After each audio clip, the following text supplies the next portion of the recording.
think that worked.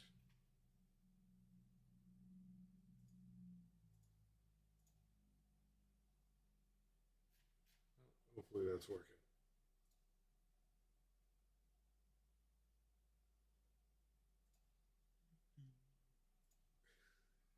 All right. Apparently YouTube always thinks I'm painting Huron. I'll have to fix that later. Just give it a generic title or something. Anywho, here we are. I have made a little progress offline. This guy wasn't corroded enough, so I drilled some holes in him. I hit him with more typhus corrosion because that stuff's dope. And I hit him with some Rise of Rust. And hit him with a little bit of rust wash in a few spots. He's pretty rusty. And then I went around and I toned up some of the flesh on him so it's not all just rubberized pink. So this guy I got to the left side on, but I haven't done the right side yet. So I'm going to just continue with that. And then this guy's got a lot of trim to do. We've got to do the actual bone stuff on him a bit. And then if there's time, I might actually go get some moss from outside. And give him a little bit of a glow up, as it were. Make sure I'm all set up the right way. I need a squeeze bottle full of water. We'll get right down to it. I wonder if I can change this thing over here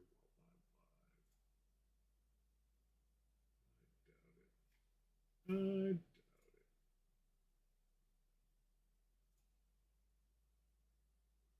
I doubt it. Oh, I can do this. Ah! Now let's see if I go back and if it actually worked. Ah, it did. All right, at least I know how to do that now. So, let's see. Water. I highly recommend getting piles of squeeze bottles. These little things are amazing. Let's see if I pour this all over myself. This is just water. But having everything in a squeeze bottle, even just water, makes things a lot easier. And then I also keep a jug of water under the desk so I don't always have to keep getting up. Because I'm a bum.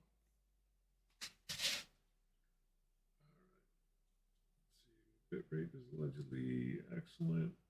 I doubt it. Alrighty.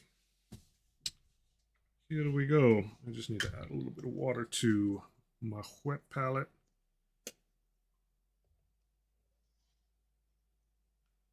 Because why not? We'll get rolling.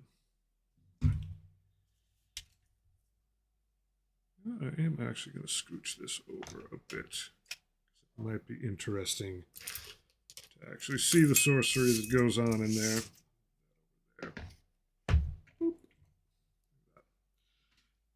This is the not ultra, but the pinkish stuff, as people were commenting the other night. There's still a little bit on there. I sort of go over here and borrow from this every so often. But that is Brown Rose from Vallejo. And then it got Gilliman flesh over it. So you can see on this side, it's still very dark. What I want this to do is end up looking like very unhealthy, stretched out, and to do that, basically, got a bit of amber skin and a bit of quartz skin over here.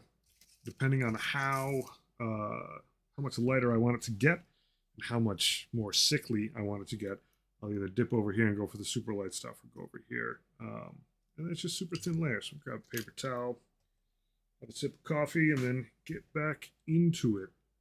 I may go back to Captain Rusty, give him another pass, just to lighten him up a little bit. Might. We'll see. But the main thing here is that we keep the paint nice and thin, way more watered down than I ever in my youth thought was necessary. So I just add a little bit of water to the wet palette.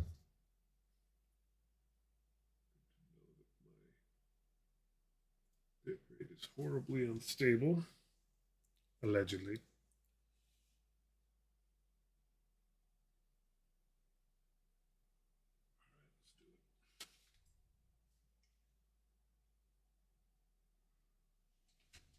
Blech.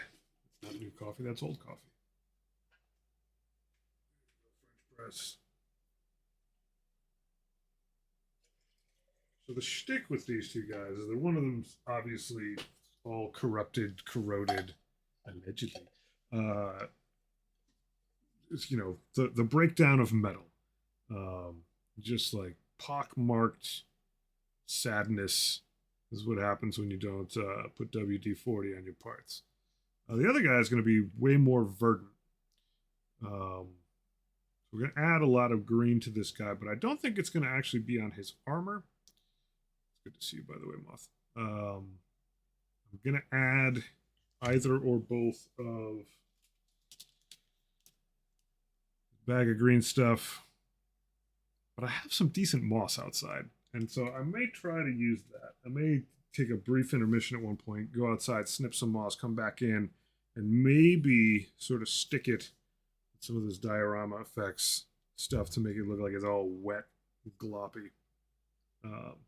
At which point, like, I could probably do something neat and have it like kind of growing up its feet. Because as we all know, feet are important.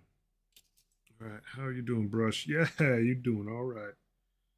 All right, pull up some water from over here. Revitalize some of this glop from earlier in the day.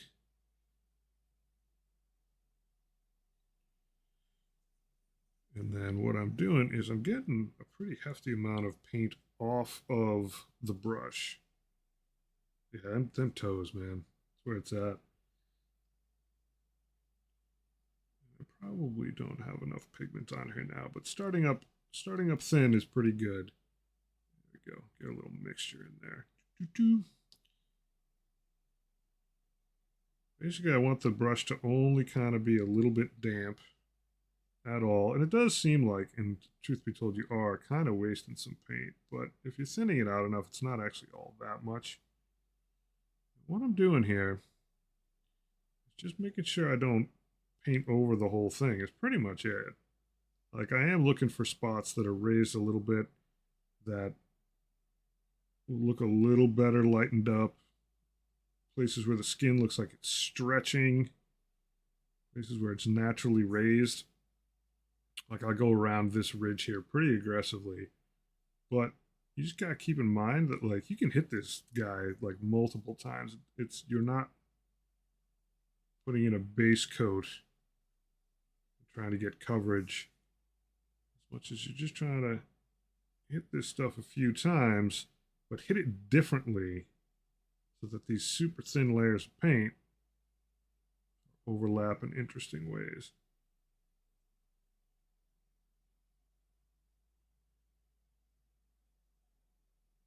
All these areas like right next to the spine that are like nice and stretched, I'll hit those a little bit more, but you're hitting a lot of it. The main thing is you're not hitting everything. So you are naturally going to get it to highlight just through the activity of doing this a bit.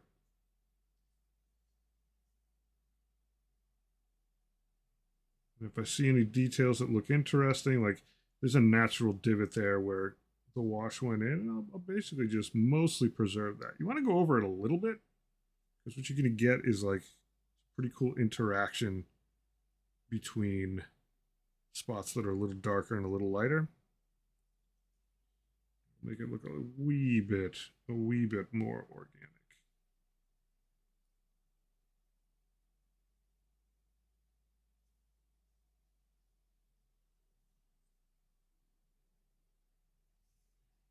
I'm definitely going to hit these weird gills quite a bit. You're thinning this out, so it's kind of like not going to really leave all that much pigment in one pass. Like most of what you see on the left side here, like I hit multiple times. to really get it like super pallid looking. Upsetty spaghetti, unhappy flesh.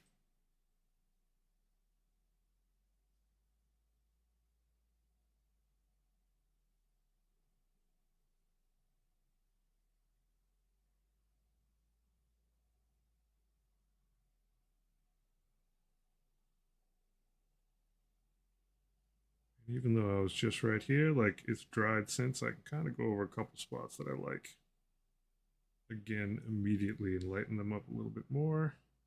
All I'm going to do is just, thanks, buddy. All I'm going to do is just kind of walk around and highlight as I go. Some interesting little curvy shapes and stuff.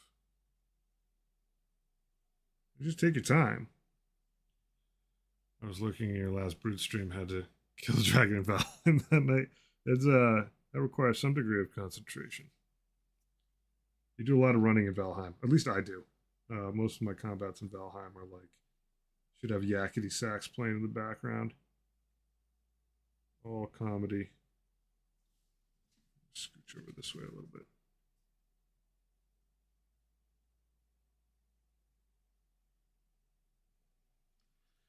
Now these back panels are pretty tough because like it's very long, chunky pieces of meat, and it's just kind of like a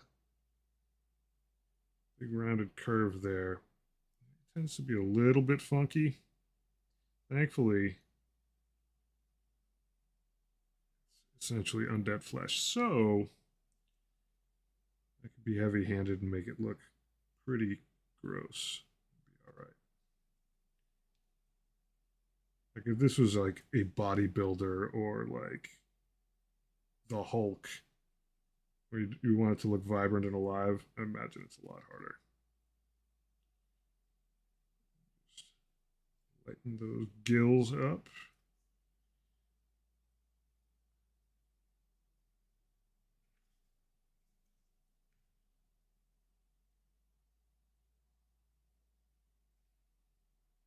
Make sure this brush stays decently damp.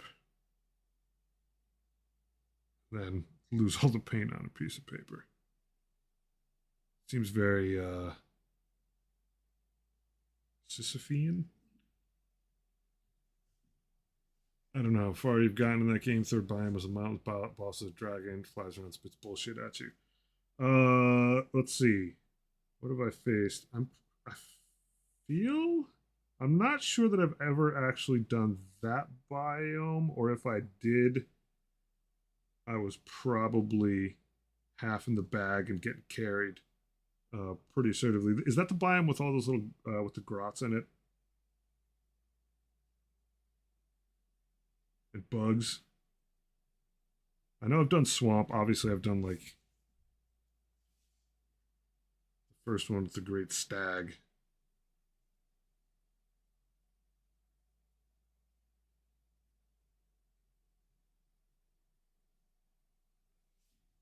Goblin biome was fifth. That's the plains. Ah, ha, ha. I don't think I ever. I don't. There's a big ass tree guy.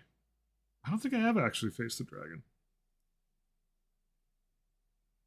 Sounds like bullshit though. I mean, they all pretty much, with the exception of that big reindeer guy in the beginning, they all pretty much just zip around and spit garbage at you. Pretty insulting and fun. One of the other places that I try to lay it on pretty heavy is sections around where things connect to machinery. These little divots sticking out just kind of emphasizes the hardware connection, makes it look kind of unhappy.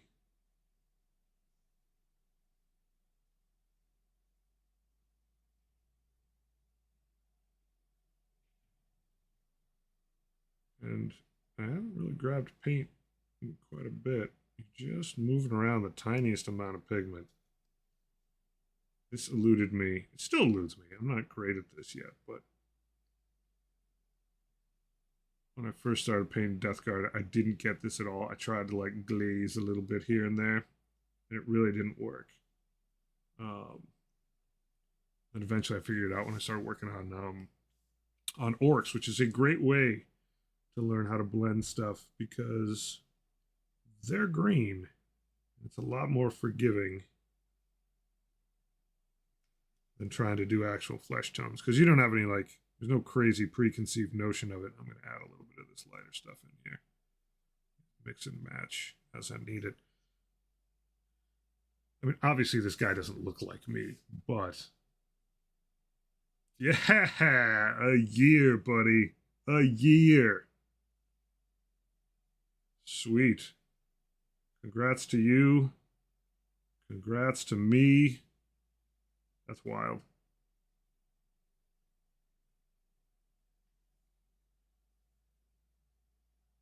Biggest issues at the mountains are, well, mountains, not much flat ground. There's probably, no doubt, hella amount of crap in your way, but not blocking all the bullshit he's throwing at you. I got a little bit heavy on here, so I'm just going to thin it out. Just dip the brush in water and smush it a wee bit. A year, man. That's wild. Time flies. Oh, show.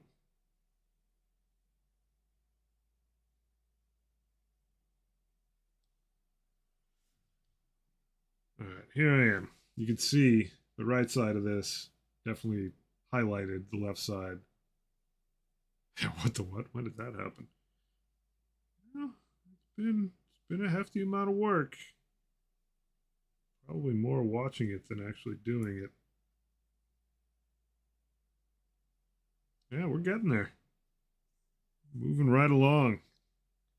I will say, I've learned quite a bit about how to paint. I'm not fantastic yet, but a year ago I wouldn't have even tried this. Highlighting skin business. Now it's like a pretty casual affair.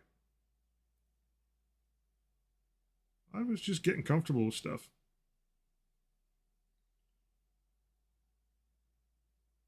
Putting time in, getting used to it.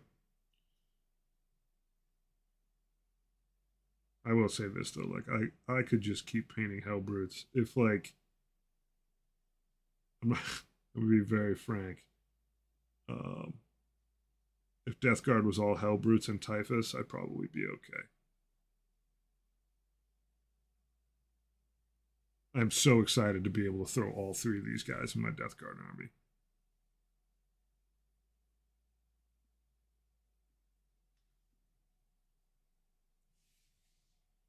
Especially because they do like mini tank shock as Death Guard Helbrutes, which is pretty rad.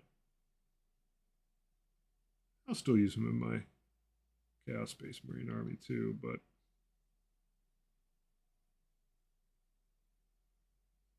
I forgot exactly what the rule is, but I think it's like on 2 up. Do a D3 mortals on a charge to like 1 engaged enemy. It's pretty rad. Like I want to charge all 3 of these into one guy, in one round. Just laugh maniacally. Lighten this up a little bit.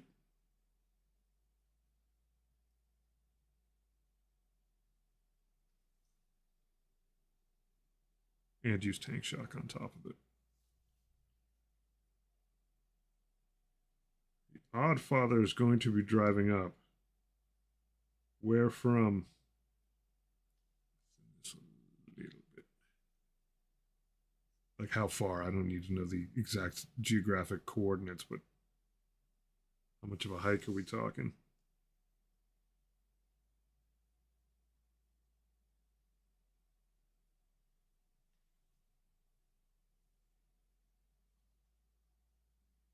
I don't have to hit too much down here.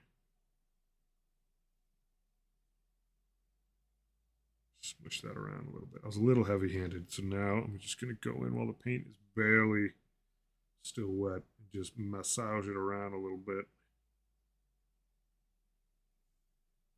Be a little more aggressive and grab this brush. There we go. Give it a little swizzle. Back from the Odd Sisses where Odd Niece had a variety play at her college. Sweet. That's awesome.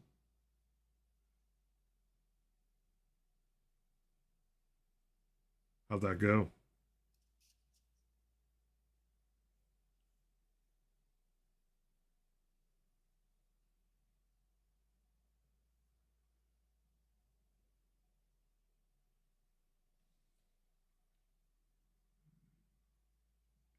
Just getting some of these little stretchy bits here.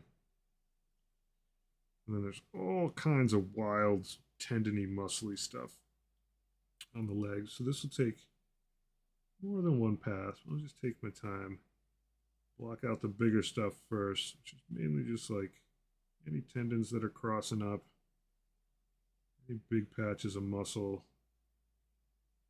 Kind of going with the flow of where that meat is headed.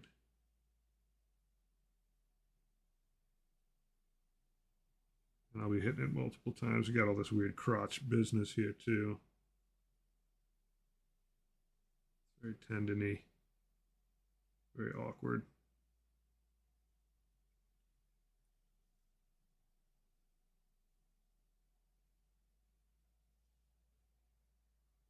Yeah, if this thing holds up while you're driving, it'll be a miracle. But hey, we'll see. We'll see how long it can last for. We'll hang on for dear life.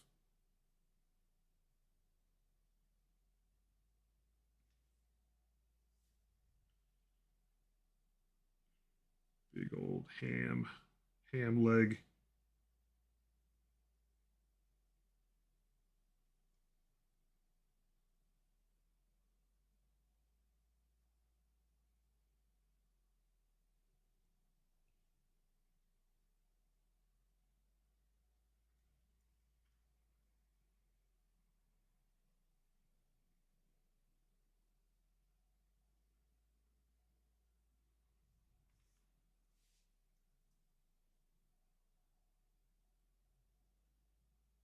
There we go.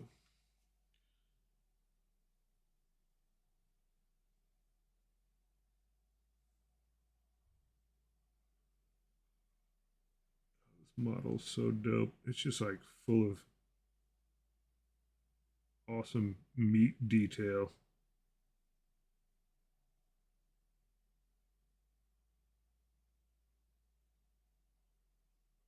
Little cartilagey spots. Involved with the toes and stuff.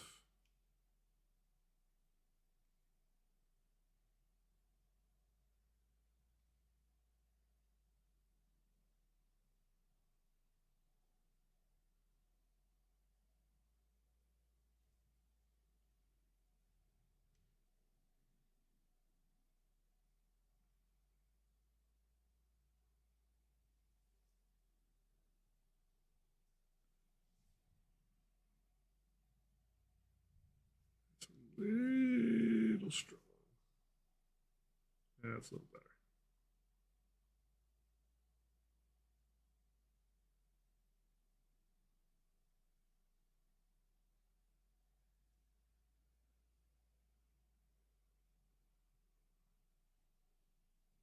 And one thing I found doing this is that like direction of your brush strokes do matter. As tiny as everything is, like going with the flow of where this fictitious muscle actually is does make a difference.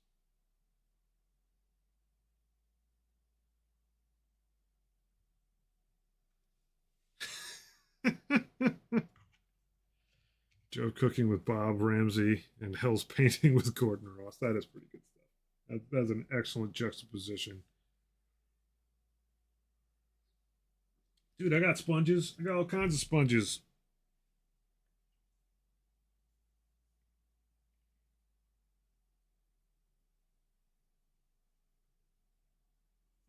Put a sponge on the end of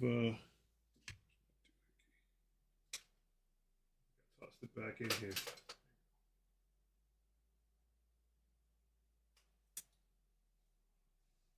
Perfect for sponge bath. Sponge.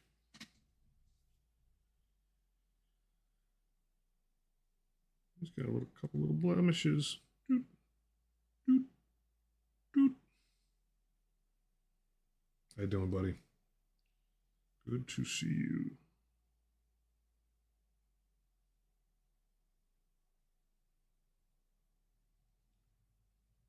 So many little details on this guy's legs.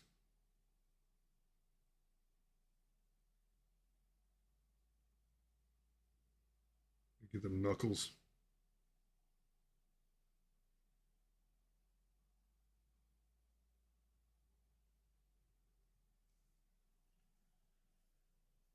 You're brushing the whipped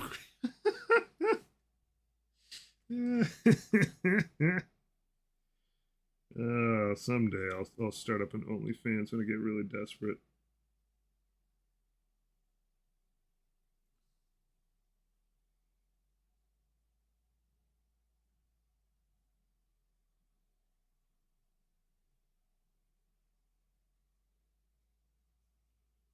It'll happen someday.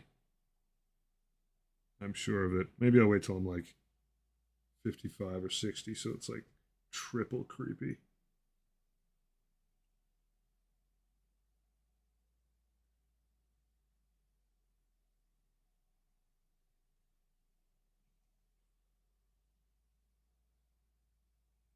I'm already painting demon toes on the internet. How much crazier can it get?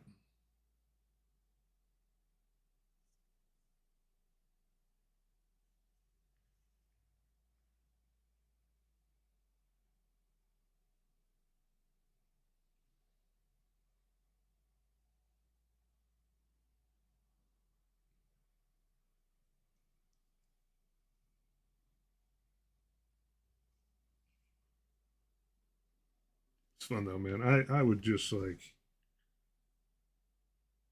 I would play Helbrutes the game for sure.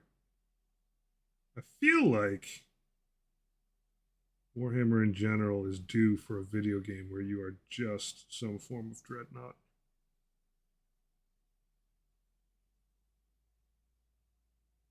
Like obviously they could go through like the prelude would be you running around as a space marine and getting shot to pieces, but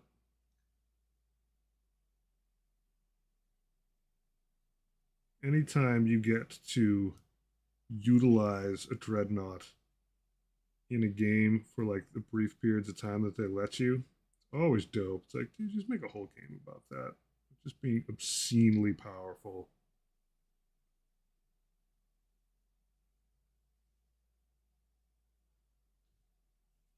All right. So this is number 2 and number 3. Number 2, Rusty, is just fists, fists and flamers, which is pretty nice. I'm psyched about that. This guy's the Melta in a fist. The first guy is, I want to say, yeah. So my first guy, he's outside. He's still on the table for my game that's going on with Will. We still haven't finished, but we're going to finish up this coming Wednesday. That guy, I think, is, what is it, Plague Combi Bolter? And the Power Scourge. This is the universal symbol for all the metal tentacles involved in Warhammer. I'm just going to go to Wahapedia and double check my math.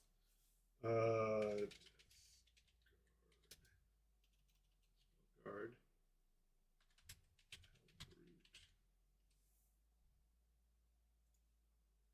I think I gave him something a little weird. I think he might have a plague.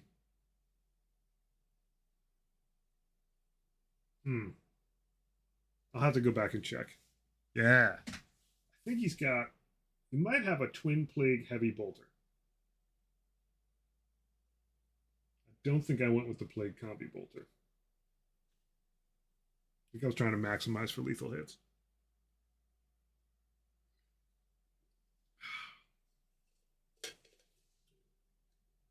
heat out of this coffee.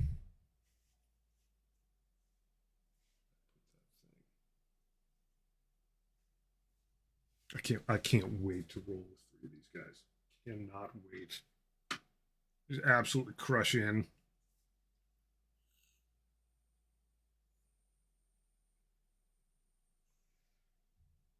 Straight up Kool-Aid man all over the place.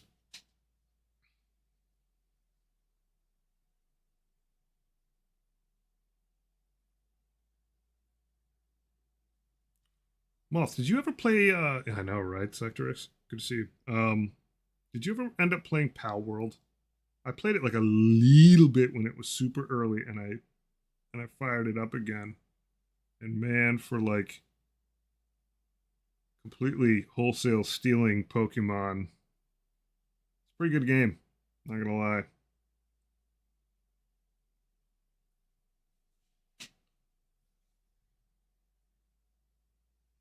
Yeah, it's not too shabby now. I'm having a good time. I'm just playing it solo, but I think I'm gonna try to convince my wife to pick it up, and then as soon as that happens, my 14-year-old to pick it up. It's a hoot. There's a lot of things to catch, and a lot of stuff to build.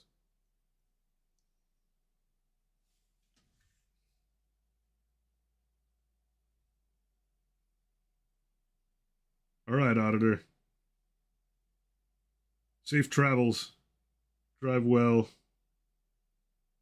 We'll catch you on the flip side.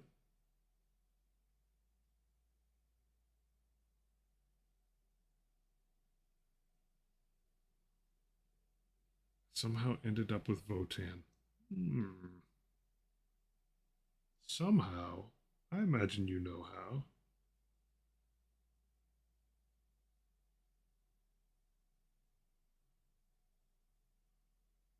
Votan are neat, man.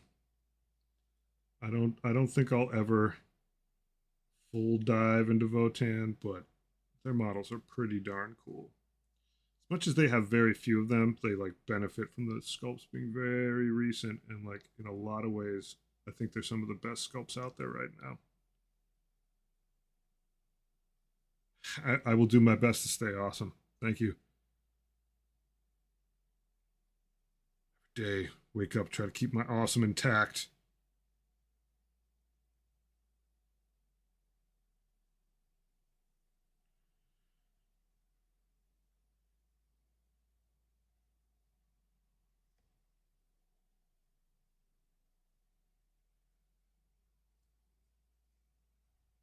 Dwarf life.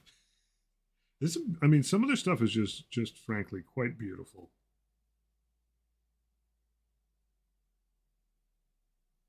Everybody has some good models, but like the overall like detail quality on them, uh, a little bit of a pain, not a bad way, but like you are definitely going to be working with a lot of different textural stuff, beards, skin, robotics, plenty of leather to go around. Some anti-grav propulsion-y stuff. It's a good mix. Like it's a very good survey of materials.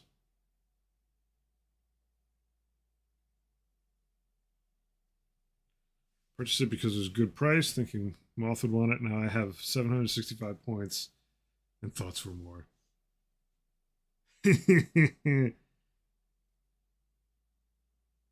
I mean, honestly, you get in there and start painting them, you might just fall in love. Like if they were more evil, I'd probably be down. Like if there's a Chaos Dwarves equivalent,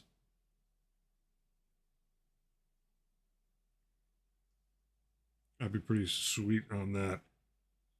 Howdy, howdy, working on some World Eaters tonight. Airbrush goes.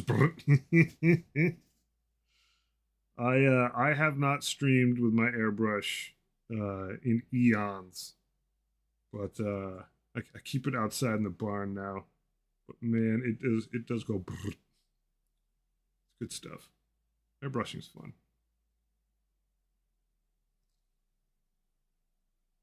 going back a little bit, highlighting a little more on this side that I did earlier today. Water on here. Moisten this thing up.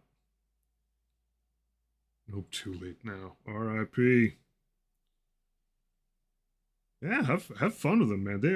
They are very deeply interesting models. If they were a little bit more of the black braided beard, bizarrely like Russian Cossack looking chaos dwarves from Blood Bowl, I might get down.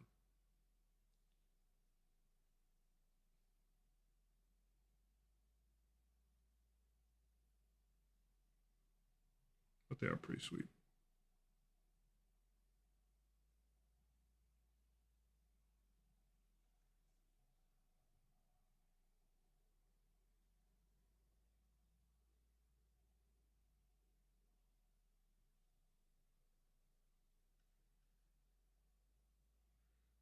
I'm just going back and looking at some of the spots that I hit earlier today, raising some things up, blending a few other little things.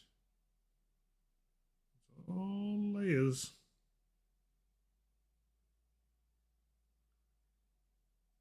Like this step for me is honestly just like hanging out with a brush, spinning the thing around. I will absolutely miss some whole sections of the model. Tomorrow, get up, have a look at it, be like, oop, I never turned the model this way. That's okay.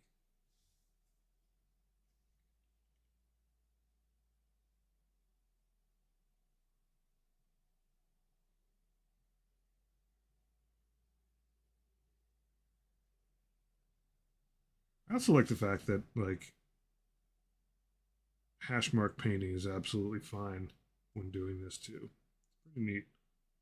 Sometimes you just want to tattoo needle a little bit, just dab around.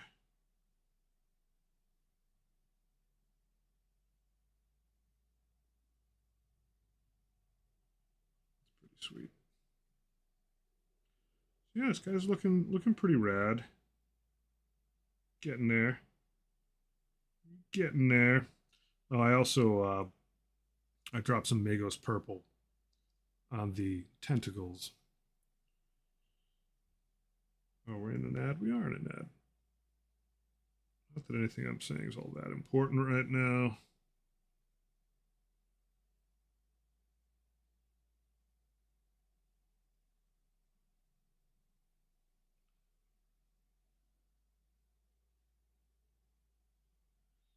Let's get around this edge. I still have a lot of metallic stuff to do. I got to figure out what I'm going to do with these tubes. I think they're all going to be metallic, and then I'll just have something verdant coming through these little spots that are opening up. Some form of green. It's not easy being green, I've been told. Some water. Pick up what remains of the pigment on here. Boop.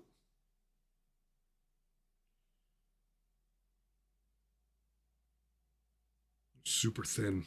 Super thin.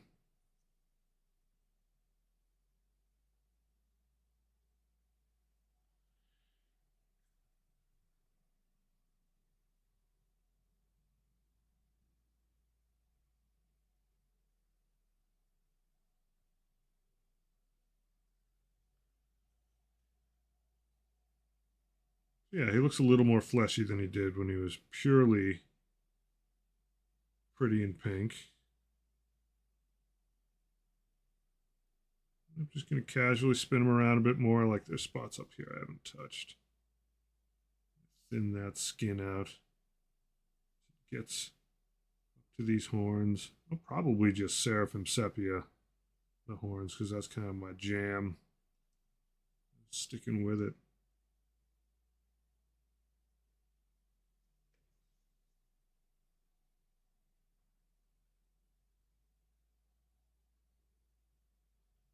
Kind of go out radially from each horn. They did get a decent amount of Gilliman flesh on them, which is why they're a little bit darker on the base. Good job, previous me.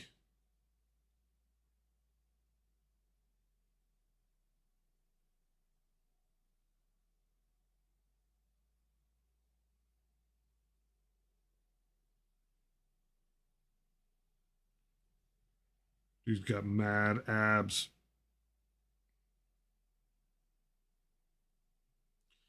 All right. What next? What next? I think I'm going to leave this guy a little bit darker on the left. I think he's good. Like this guy's skin is good enough for now. I might do a very, very thin wash over his skin when all is said and done. That remains to be seen, though, because the plates on this guy are the right color.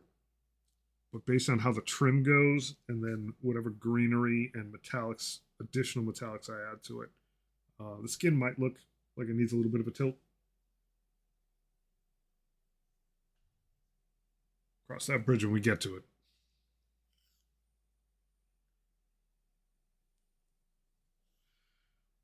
How am I gonna metal this guy? Well, I could do rough iron. I think I've got death metal also. And then, of course, there's Warplock Bronze. Pull those guys out. Pull out the ringer. Yeah, I just love Warplock Bronze. It's just gonna be that way.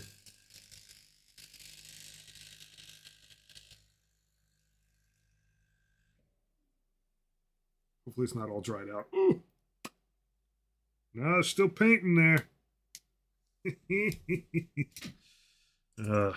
This stuff. All right, so this is going to be Trimpalooza. It's going to be very dark on very light, which could be a little upsetting. Other option, just yoink this out here. What's the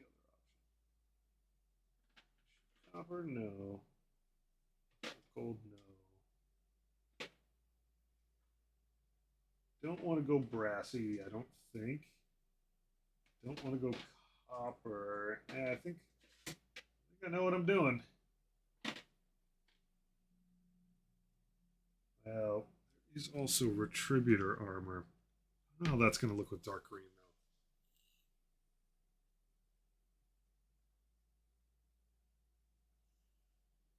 though. I'm going to go dark. I'm just going to suck it up. Just going to do it.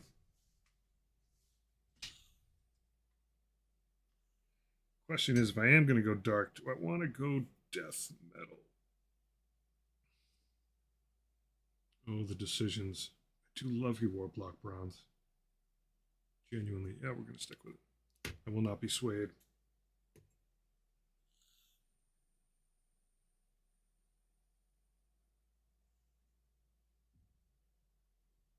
Quick sip.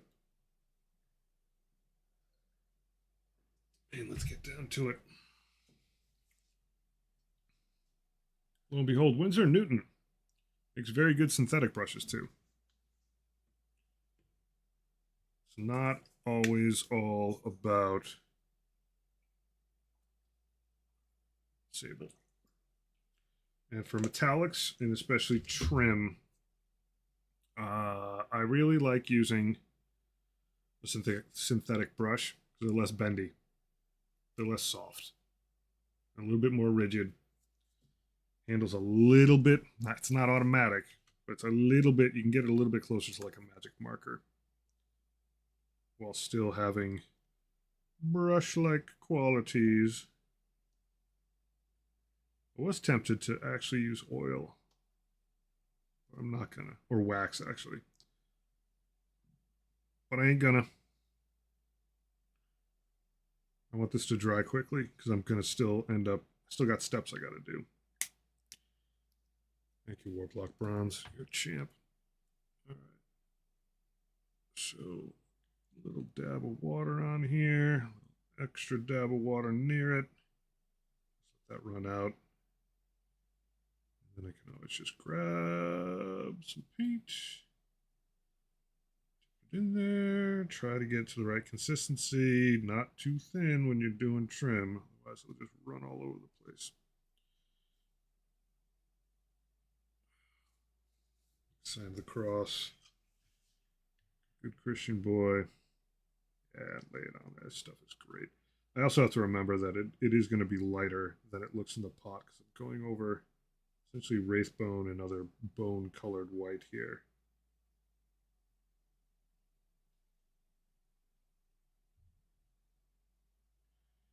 very different. Going over either Death Guard green or black primer or even gray. A little chocolatey though. It always has been. Rough Iron's a little bit redder. Death Metal's a little bit wilier. Hemming and hawing. Yeah, just stick to my guns. I made my decision. Time to stick to it. Not that you can't go back from these decisions, but my rationale is good. There's no reason to waffle. I do love waffles.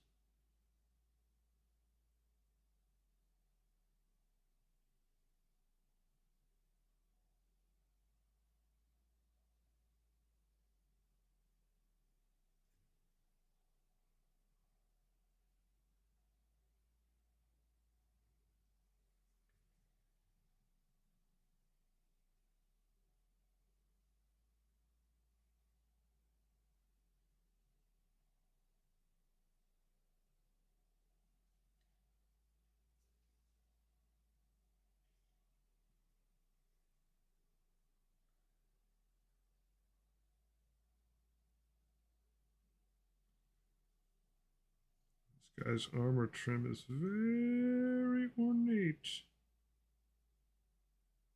Just like a slightly higher amount of detail on this guy than his more modern cousin.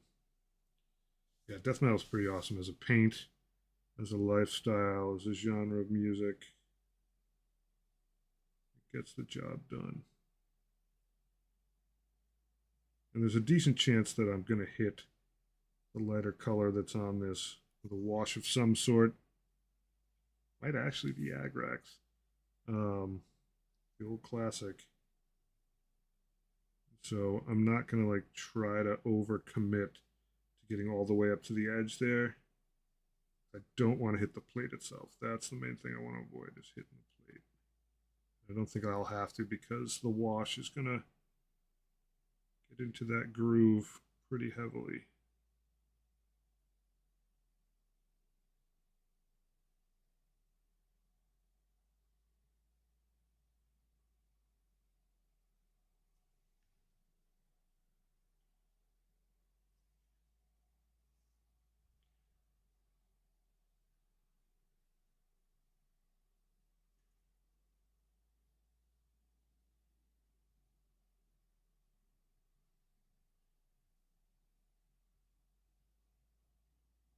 Just go nice and slow. Gonna be here for 6 years doing trim. No reason to rush it.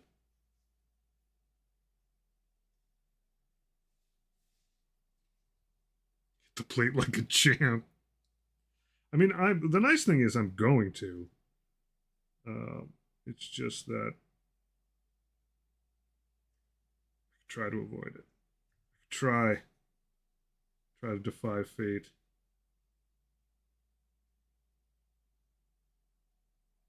It's true though.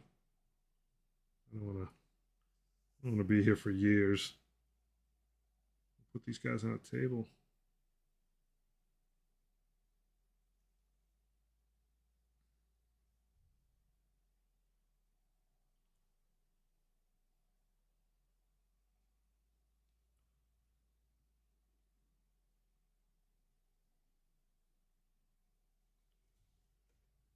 Become hoity-toity. Snob painter. I'm not. I haven't lost the old me.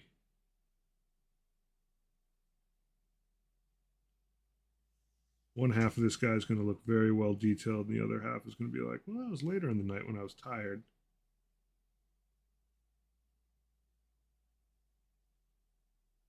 That definitely happens. I see that on models of mine all the time. JMB, how are you, bud?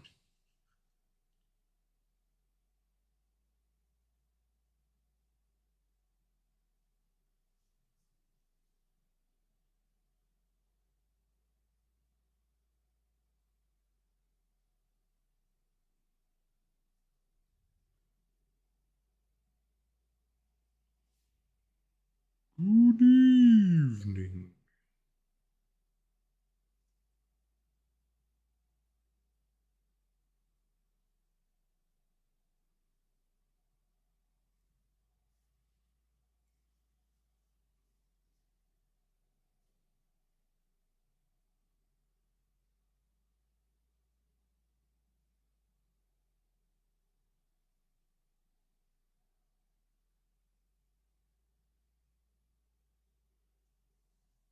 Get a little more water here. Thin this out a bit. Not too thin. Just get it smooth. Just gotta make sure that it's flowing off the brush. Not too crazy. Keep a little piece of paper next to me, get some of the excess off, and just keep rolling.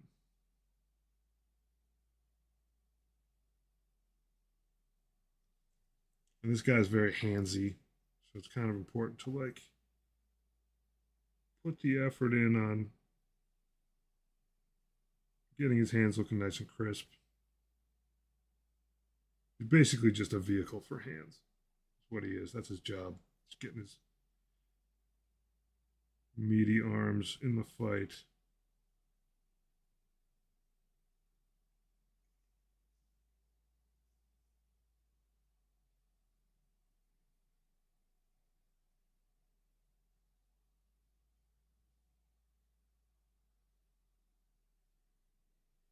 He does count as a walker. I don't think his feet count as weapons, though. Oof. It's not too oof. That's okay.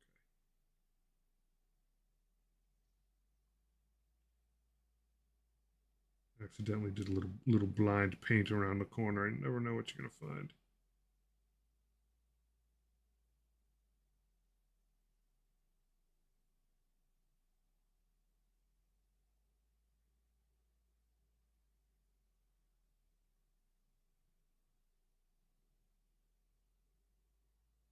All right, what is up down there? Sounds like I was gonna go into an up dog joke. All right, that's a lot of plate. So be it.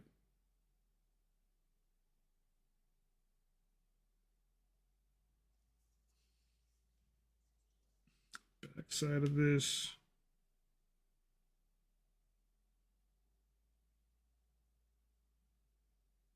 Whew. Good times.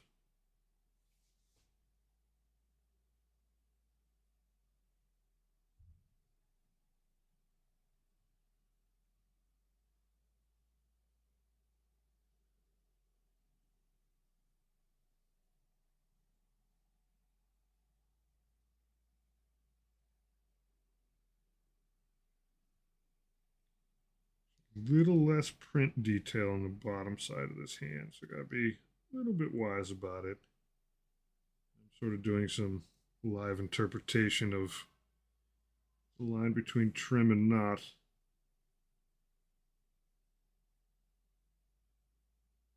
Sculpt sort of mails it in on the bottom part of the hand. I did not, however, highlight that skin. Gotcha. Knew there'd be a spot I'd forget. Not chiding myself, but it's like finally I found it. Found you, buddy. Water.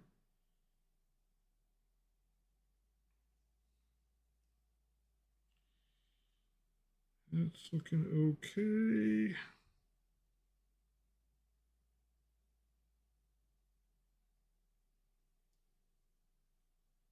Getting there. Almost done with one hand. Making good time. Not that I'm in a hurry. There's only one person I play Warhammer with, and we're still partway through a game, so. Ah, ye old octet. Puffing a sip before I hit that thing.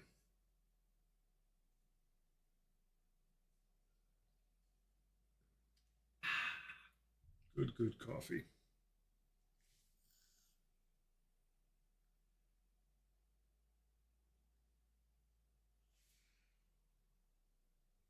If I had a chance to now, like, look at it, I do like the Warp Lock Bronze. It is super dark against this like bone white,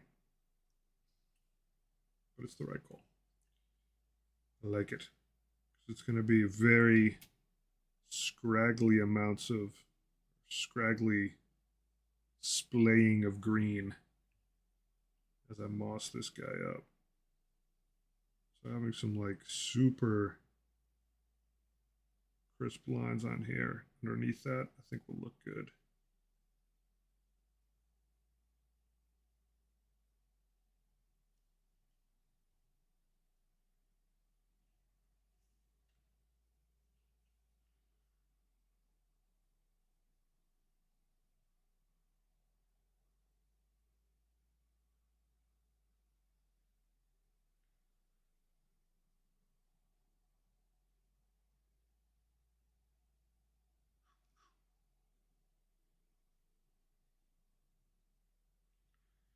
Should probably give this brush a rinse after another arrow or two.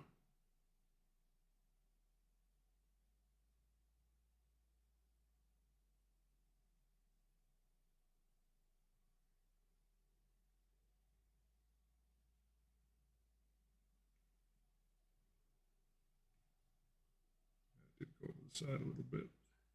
That was for you, Moth.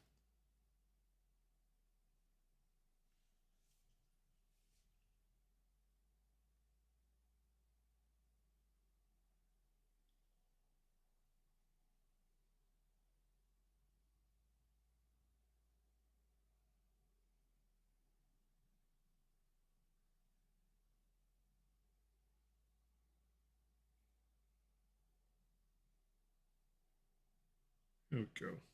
Arrows, arrows, arrows. Yeah, let's clean this brush.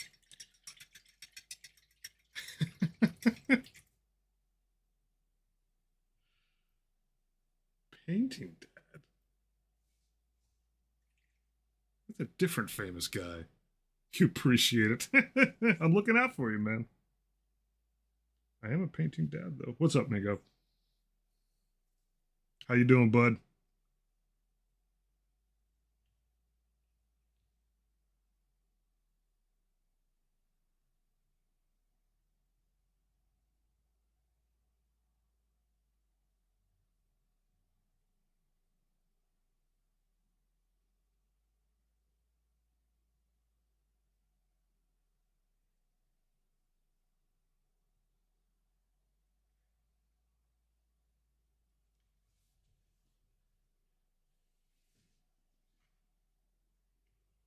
Tired?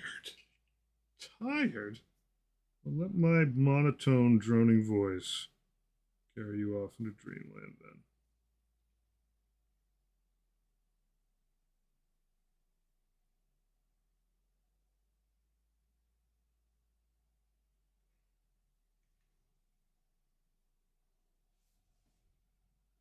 But Prince to clean. Yeah, just do it like a zombie.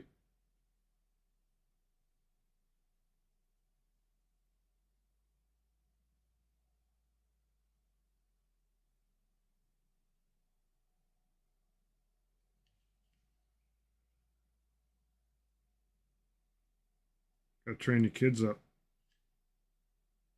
to work with Prince.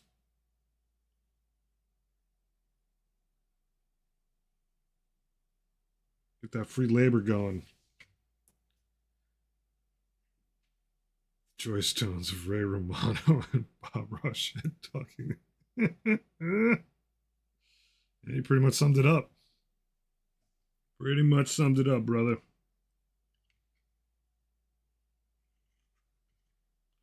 The dulcet tones.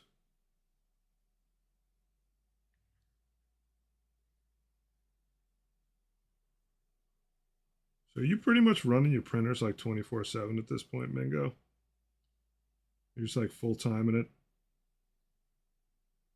Like lather, rinse, repeat every day. Always stuff to clean.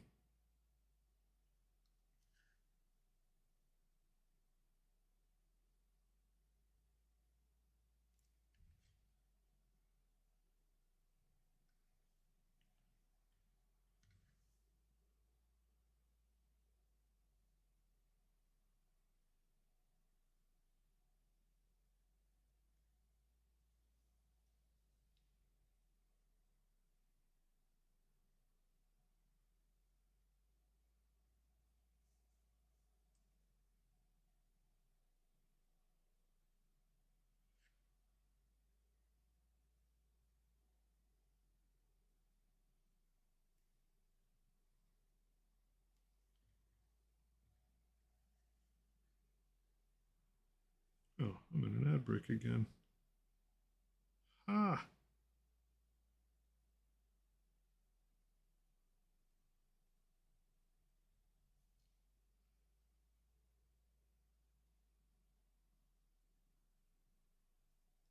Get some more paint.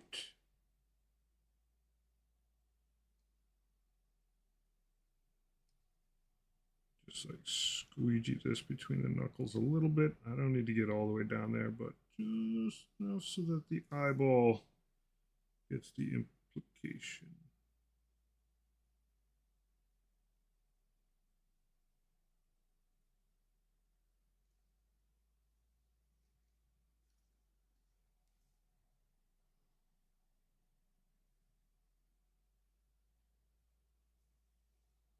Also been creating plinths. Ah! Sure, there's a lot of plinthing to be done.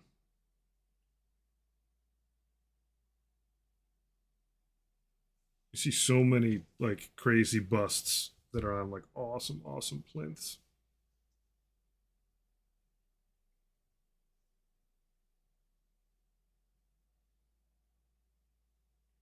Zoontalis. Never heard of it. So you can play it with your kid. That sounds neat. Battle Royale.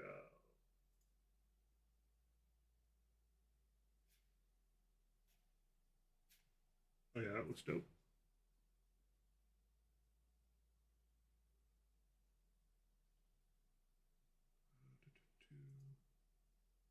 Yeah, that looks super fun.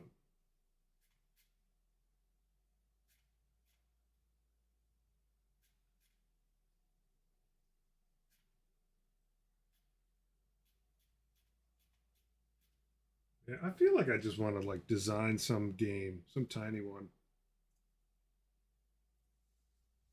Work with someone to sculpt out a few minis for it. You know, make no money on it, but it just sounds like a heck of a lot of fun in terms of game development.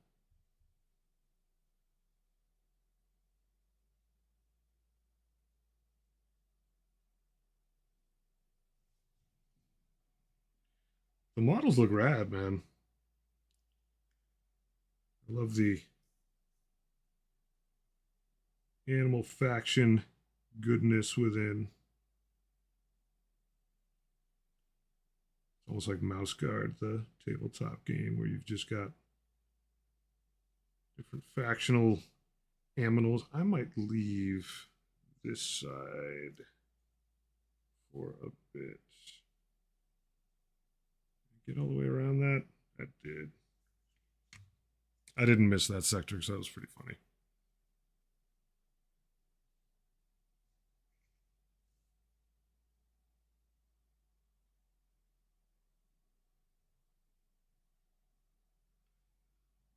This guy's face cage going.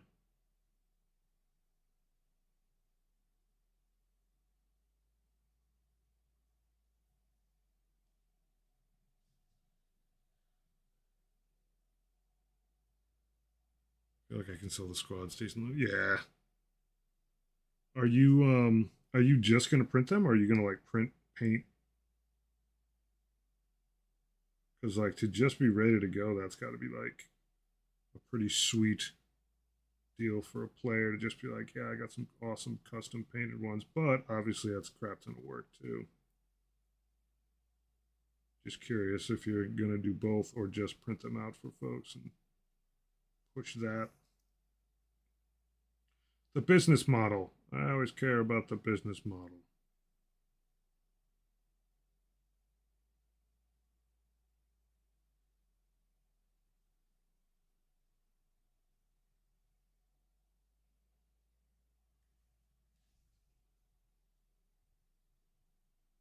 Oh yeah, you gotta catch them all, dude.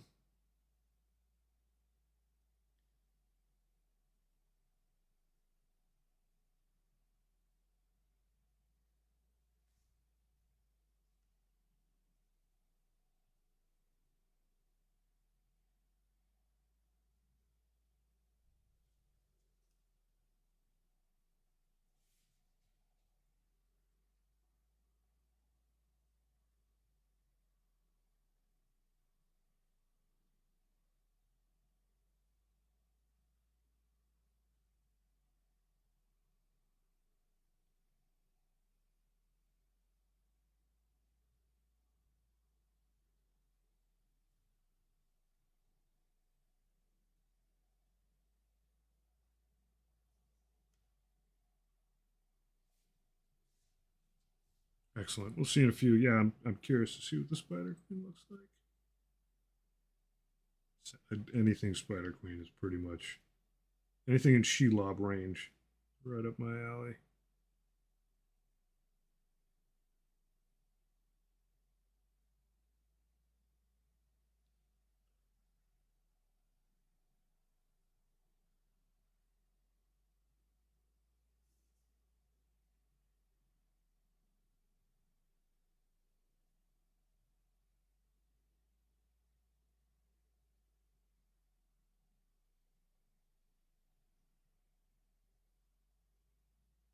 Gently, gently.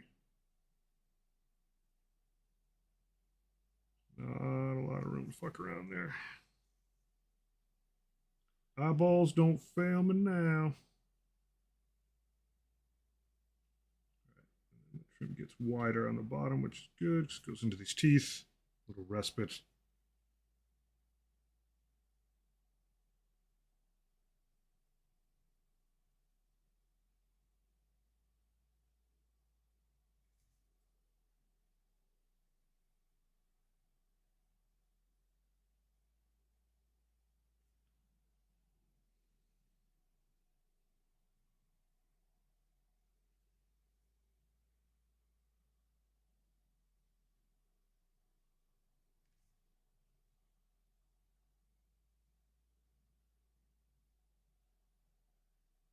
Struggling a little bit here, but I think it'll be okay.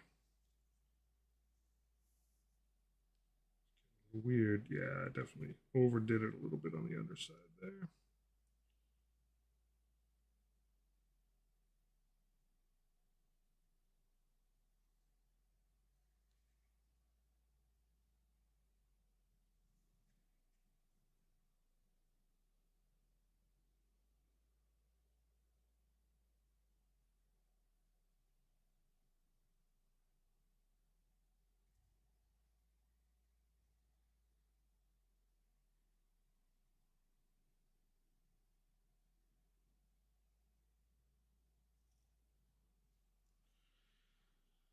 All right, buddy. So one more look see over here.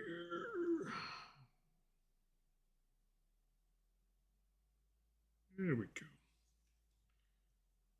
Follow that up on this side. There. Everybody's happy.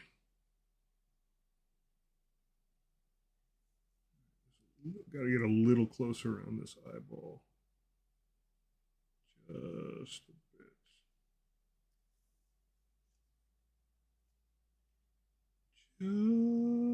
Just a bit. Good enough. Good enough. Let that model sit for a second. Give this brush a chance to breathe. Doing a good job, brush. Winsor Newton, you make a fine synthetic. Yeah, still stuff caked in there. Just let that soak there for a second. It's isopropyl.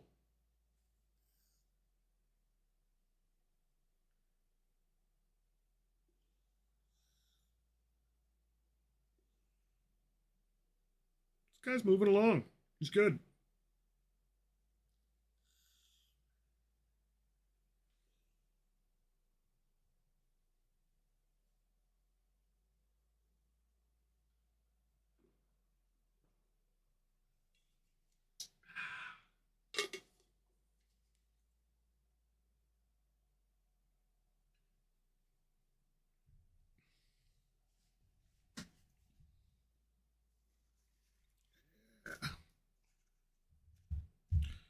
One last little soak here.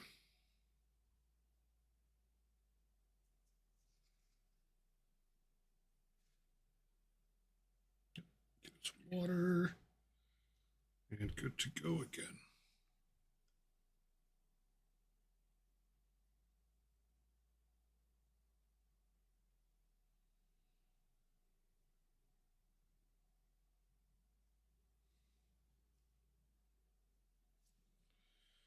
All right.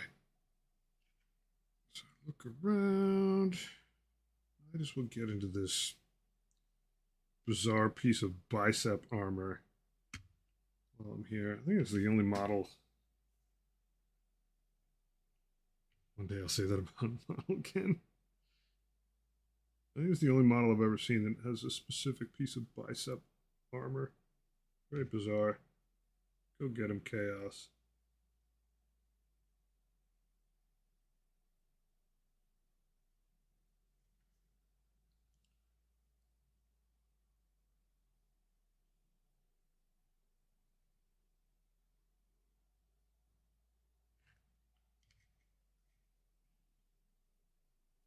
What are you working on these days, Moth?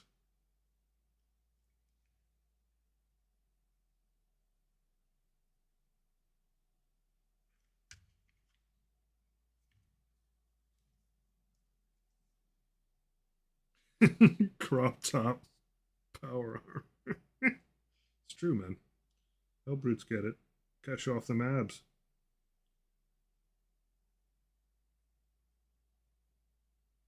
One of the best parts of the model right there.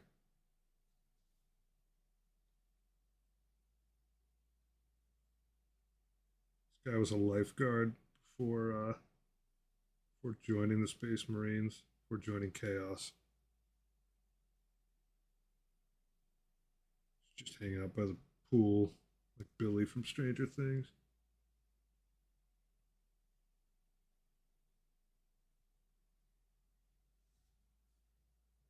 Oh, that's right. That's right. I'm like Rolodexing in my head for which bipedal thing he's working on. I came up with nothing. I was like, I watched him paint. That's right. You're a door painter. That's right. That's right. In my defense, I was also like jacked up on painkillers at the time. Didn't exactly form a core memory. That's right. That's awesome though. You can be happy when you're done, but terrain is like the jam. It's just a lot of work. It's like painting houses. Strangely enough.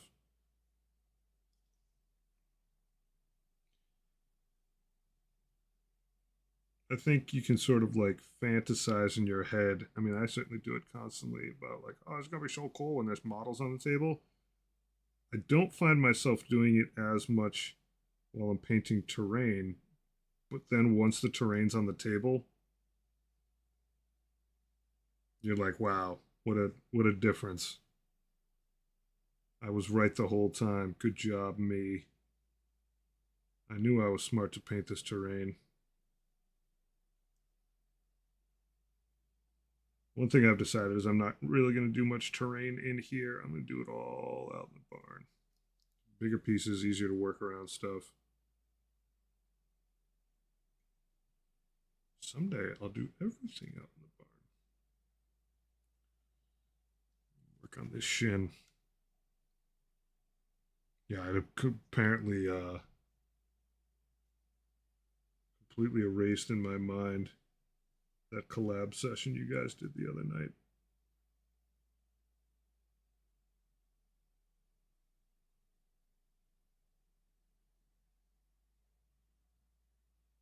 That's wild, though.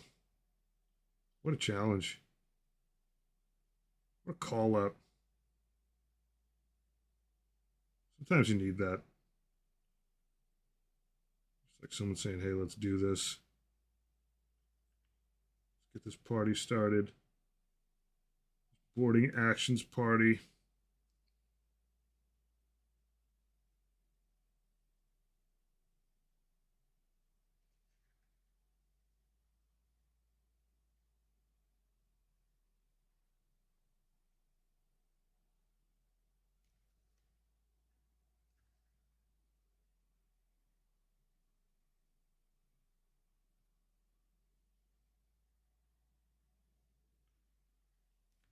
Projects are better with friends.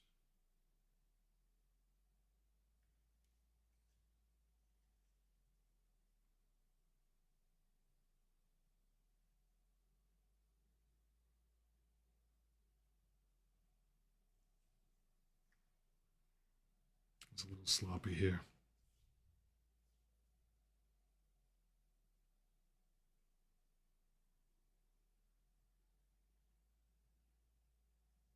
Yeah, I mean, you and I talked briefly about it because I was like, "Yo, dog, dog," because I talk like that. Yo, dog, I don't understand what's up with these boarding actions. I think you were asking me about like what are some cool models for like small group stuff at one point. I think that's how we got into the conversation. Then I started looking up the rules of drone over them. How long are those? Are they shorter games? I know they're tinier, but with all the tactical mumbo jumbo going on, do you are there gains in playtime as well?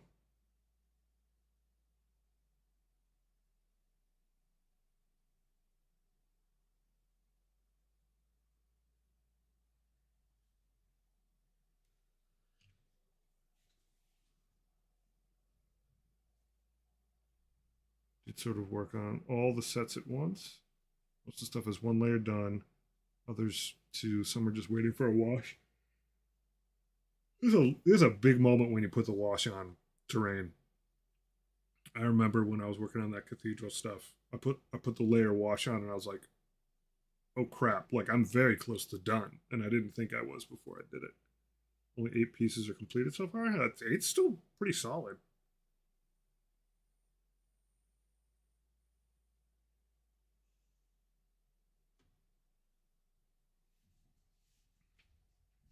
I do think this summer I'm going to try to just do a long session of homebrew terrain because I have a lot of plastic bits that are not bits like plastic material.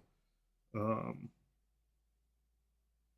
that's like industrial corrugated metal type stuff, and I would like to get good enough where I can just conceptualize something, cut the pieces out. I'm not half bad with carpentry. I'm hoping that some of that translates over and just do a set of like custom industrial terrain. I can also work with some city stuff. That would be fun. And I also want to get a little bit better with more time into photography. It's like the bonus part, if you remember to pull the stuff out. Bonus part of getting better terrain done is it's amazingly good backdrop for model photography. Like you can use it pretty assertively in the background, even if it's like out of depth of field. 500 points, no monsters, vehicles, hourish or so. Maybe that's pretty sweet.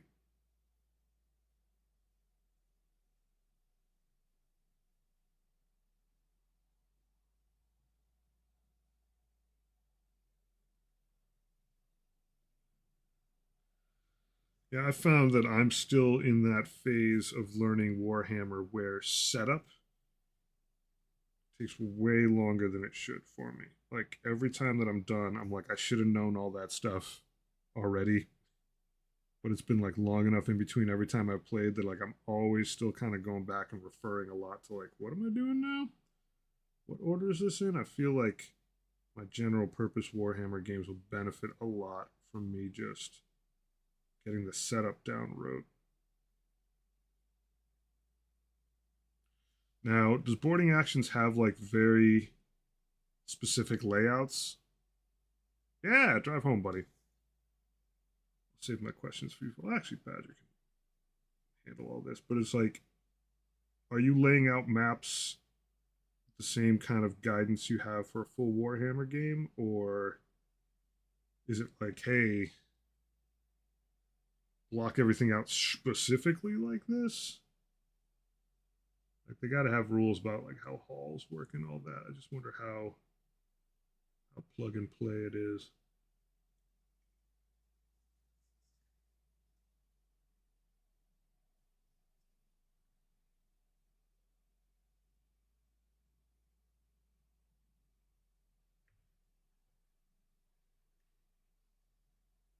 Drive safe, my dude.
A couple spots on the underside of this. I'm backward looking. Sweet. Look away. It's an honor to be lurked by you, my friend.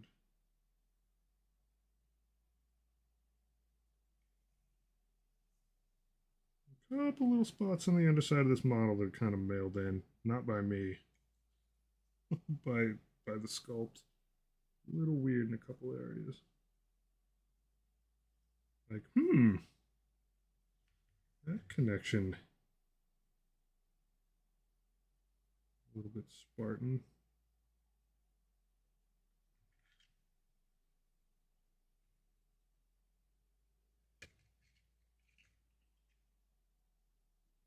I gotta get the edge there. Yeah, it's gonna be a little tough. Inspecting to see how well the pre-supports are done. Mostly good. A few spots need touching up.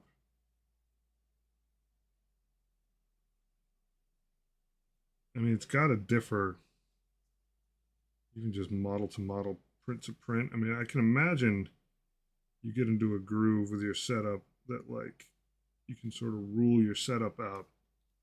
And model to model, it's got to be unique every time in terms of how it comes out. I would think. It sounds annoying to me. Worth it, but annoying.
Tremalicious.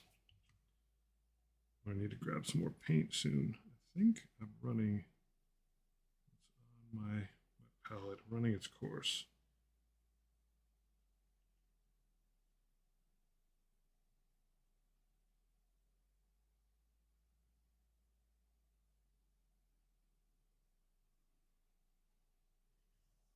Here we go, the big arrow. Thankfully, this one's raised pretty nice. I still screwed it up. Not bad, though. Not bad.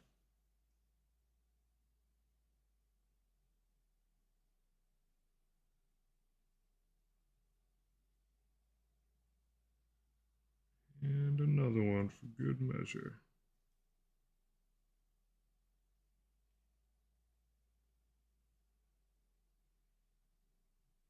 Asymmetry delights me, Chaos.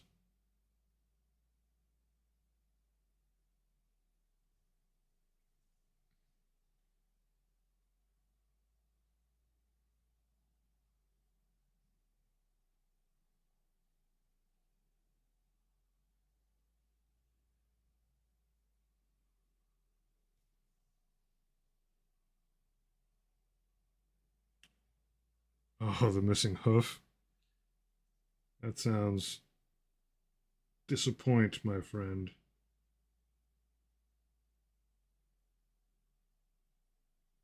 Can you just print the hoof and glue it on there? I mean, obviously annoying, but is it built in such a way where that's acceptable? Sit around waiting forever for, for a piece that should be attached to then print separately and then get smushed on there?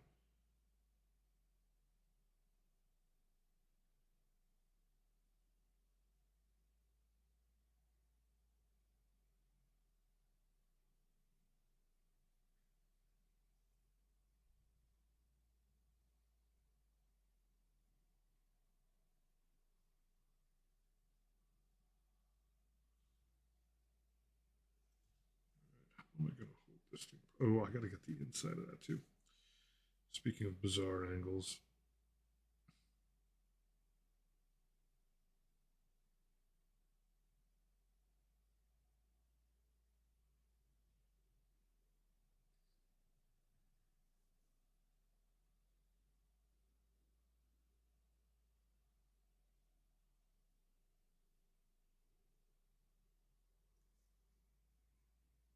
Nothing wrong with a little bit of funk.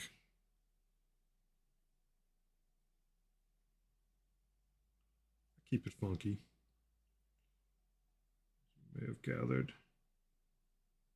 But yeah, no, I do see your point. Like, one of those situations where, yeah, you can finagle it a little bit, but at what cost?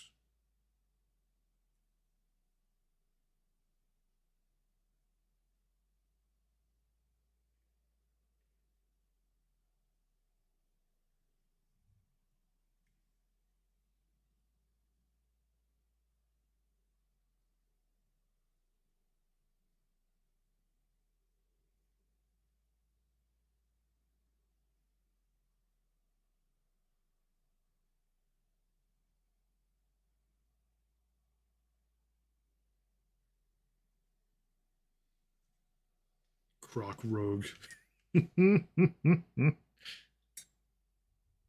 Oh, just hearing that. Pleasant. The Croc Rogue. Printed perfectly.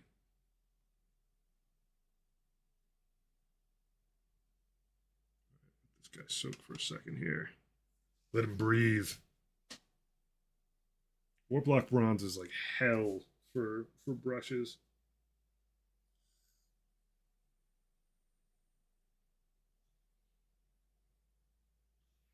Thick, chocolatey, metallic stuff.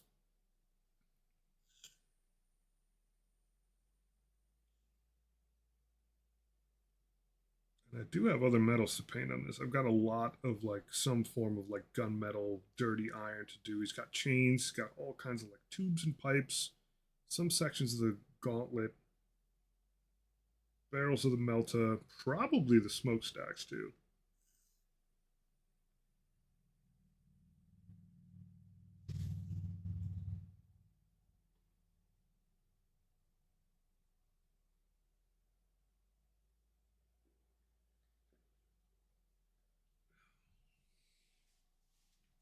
All right, buddy.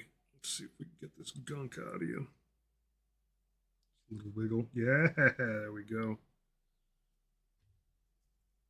Yeah, there we go. Now you know it's working. Just kind of go back and forth. Water to isopropyl a little bit. Give it a little chance to soak in there. And then I just fold it over, not a ton of pressure, and then just wiggle the stick a little bit while pulling. Yeah, gets that right out of the base. I do get, I don't dunk the whole brush in, but sometimes a while between upkeep moments. It's good to go back and give things a little cleanup, make your brushes last a little longer. Thankfully, synthetics are mad forgiving.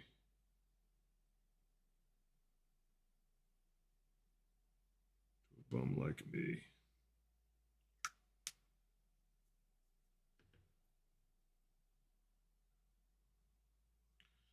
Water on there to smooth it. Pull paint in as needed.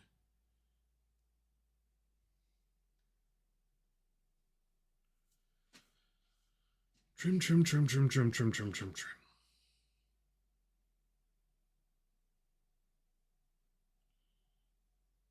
All right, let's get this thigh. You gotta watch out for those tentacles.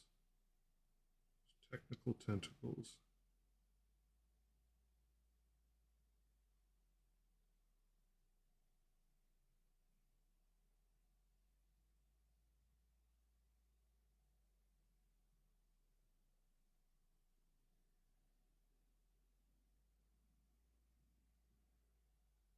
Oof, woof.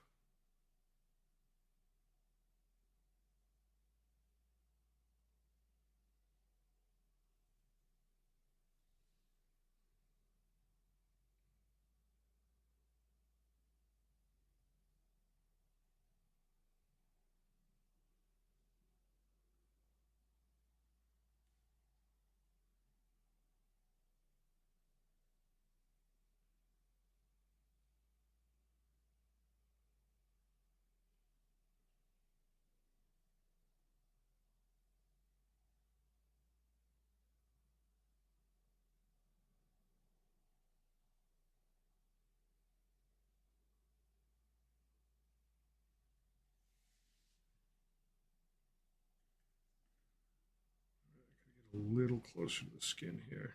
Just a little bit. There we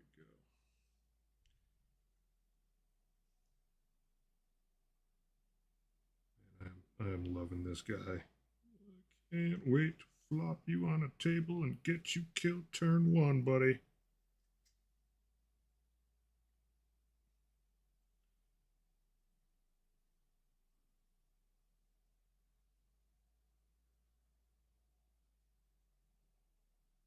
That effort painting does not translate to wise leadership at all in my case.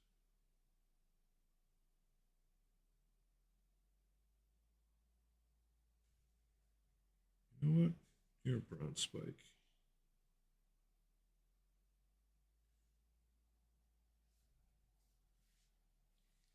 Goes to the worst gym ever. Why do you say that? He skips leg day? He didn't skip leg day. Mechanical leg day.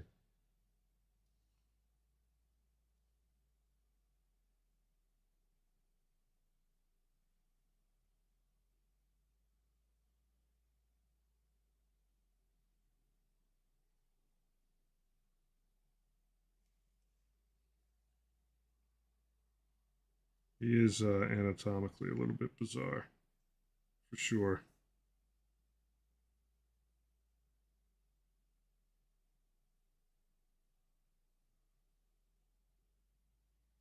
Look at all that toe muscle.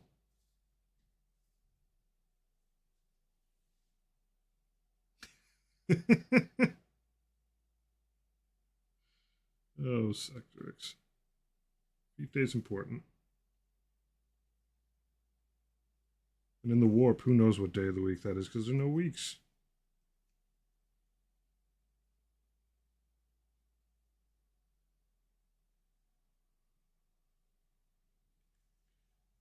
This guy is weird. He's all tendons and bizarre meats.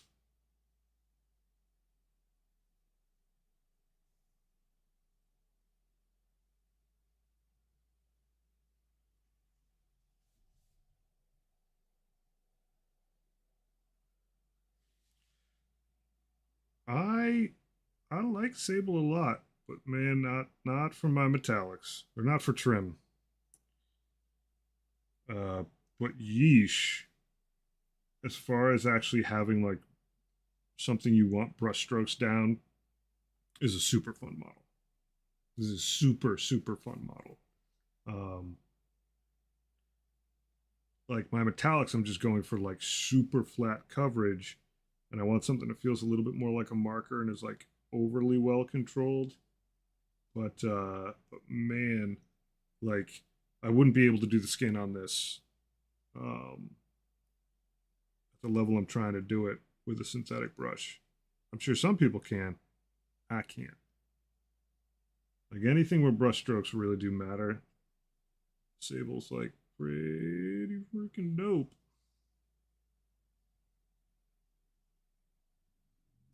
This model, fantastic. Similarly sized, the Myphitic Blight Hauler, another super fun model.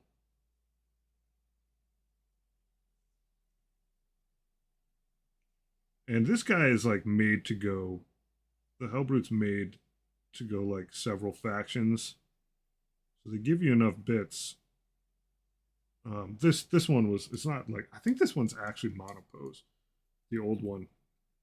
But this guy, the modern version of it, they give you different plates for the face. There's a crazy number of different weapon configurations. So there's Power Scourge, which is like that metal tentacle whip, hammer.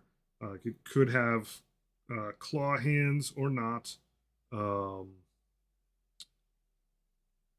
there's like a twin linked laser. There's a combi weapon, a melta.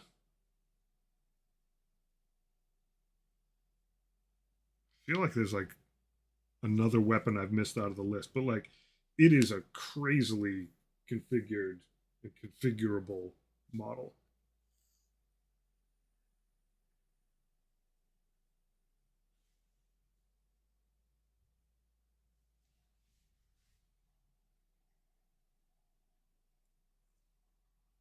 I mean, I know I'm getting another Hellbrute just because I still haven't made one with the hammer yet. And the hammer's dope.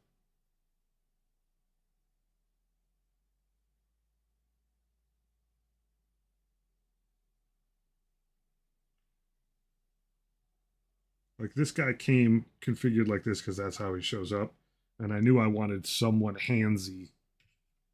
But my next one's definitely going to be a hammer. The first one was always going to be the Power Scourge.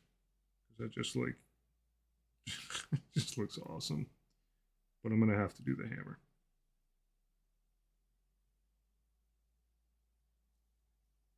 Hammer and rocket launcher maybe next time.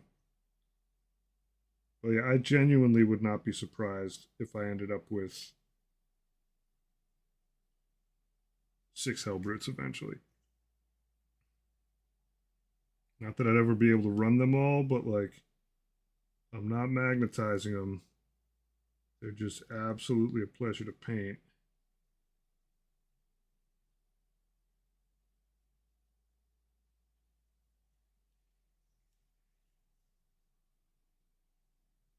It's definitely one where it's like, well, if I want another configuration, I'll be happy to do it all over again.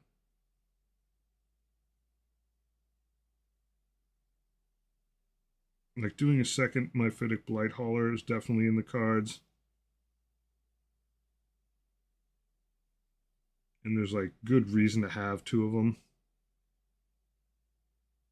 Like some armies definitely call for it. But like I will drop Hellbrutes into my army even if they're just like unnecessary.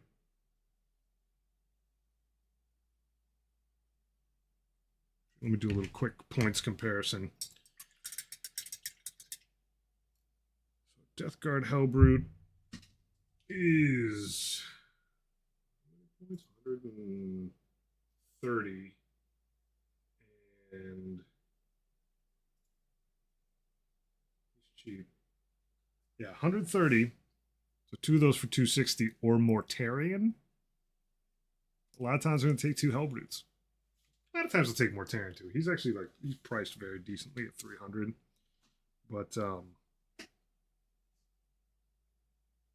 these guys are just a hoot. They keep a lower profile. They don't get shot up as easily. Or as readily, I should say. Mortarion can take a hit, but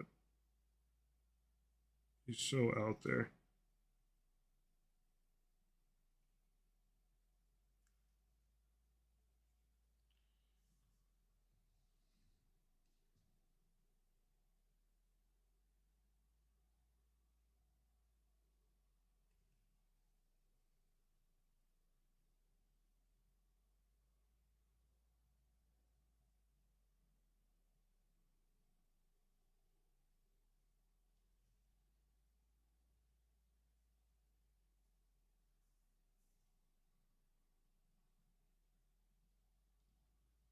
Tidy whiteys.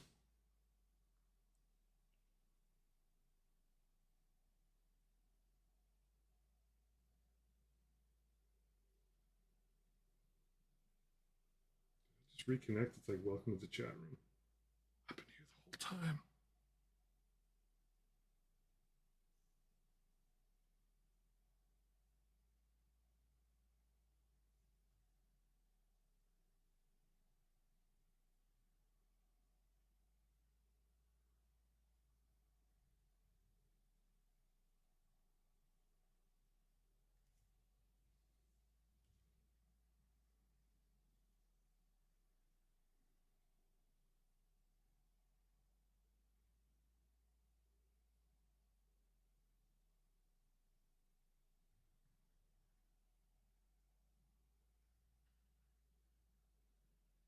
I think the reason Emperor's Children don't have a Hellbrute is they got to come up with a new sculpt so that he doesn't have underwear on. It's just like junk's just Hellbrute junk just sticking out. Be a good reason to have to hold off.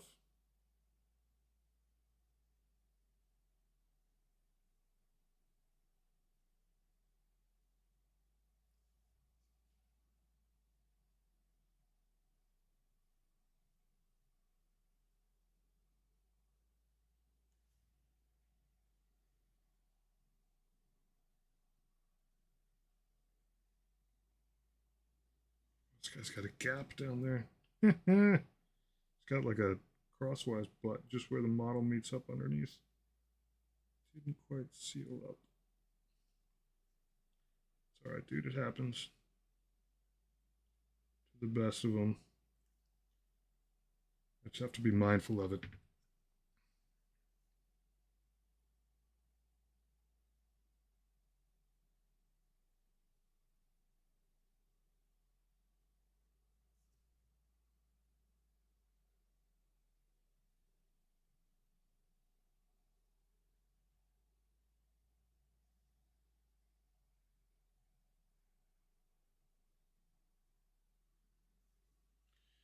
All right, we are moving right along.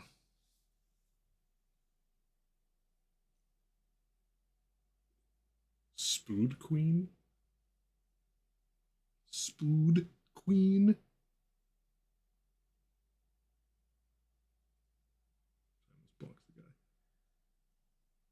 More success than failures, so that's good. That's a very good attitude to have, my friend. A very good attitude.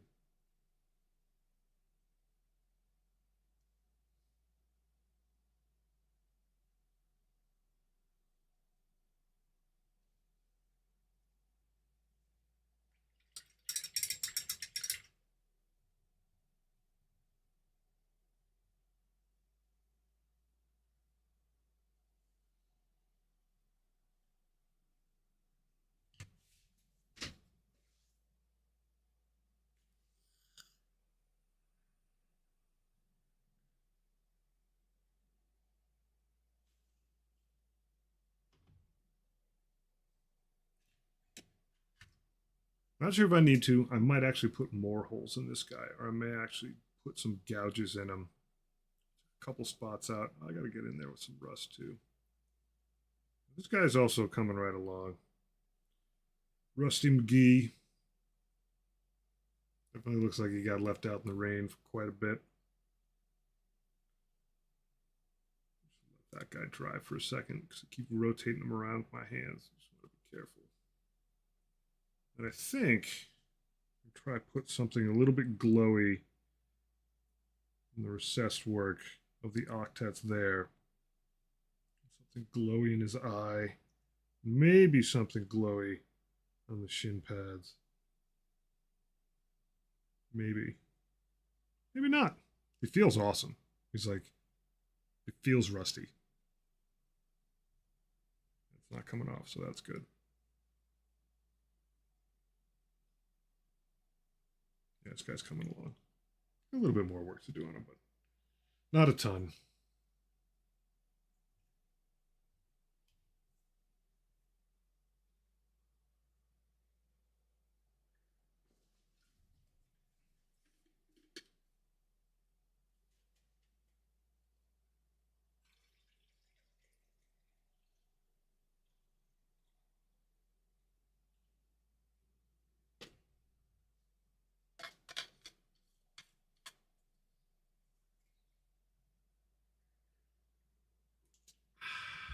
Good stuff. Good stuff.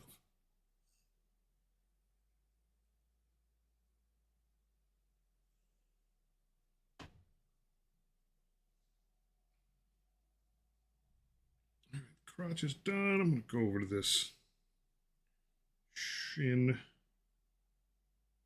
Go over here.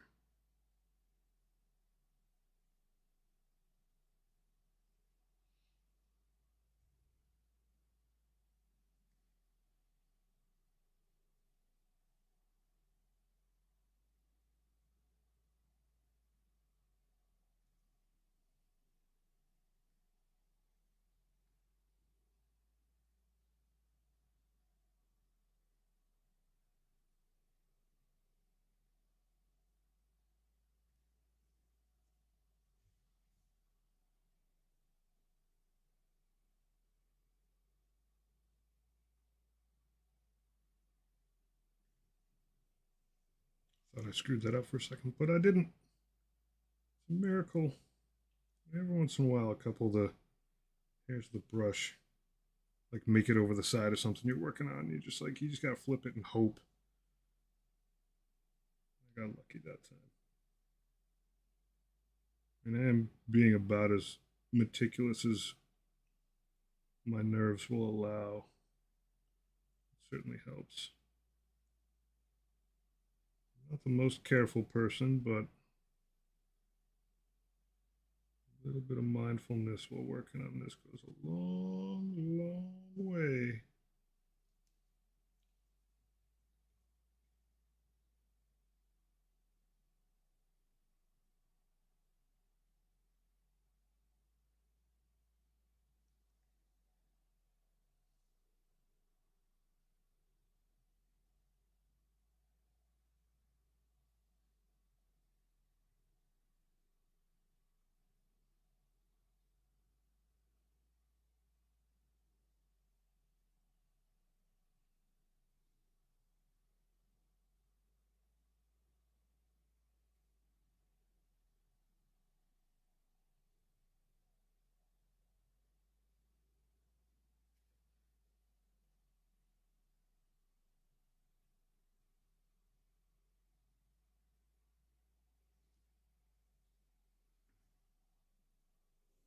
What is going on with your armor there, buddy? Oh, the trim gets weird. All right.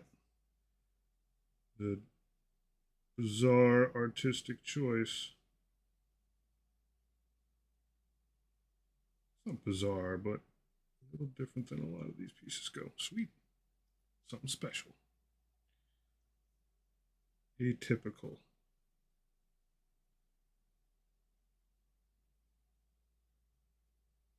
Just full of surprises, buddy.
There we go.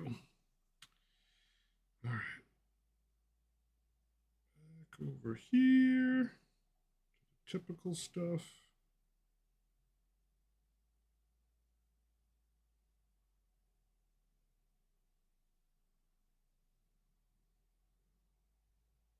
There we go. See if I can get a proper sharp corner. This it's a little bit shallow. Then again, I'm a little bit shallow, so why not?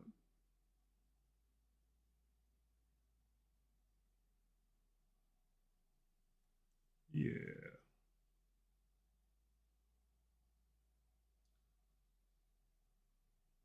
Woof. There we go.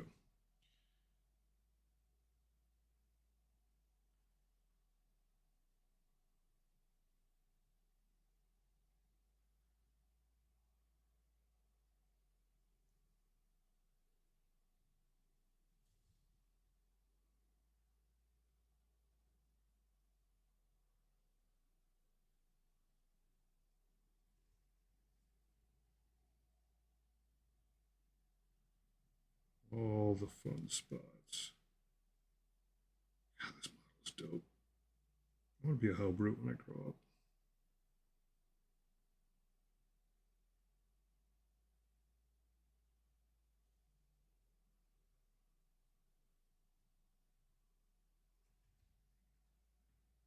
Sweet. I will check those out. Un momento.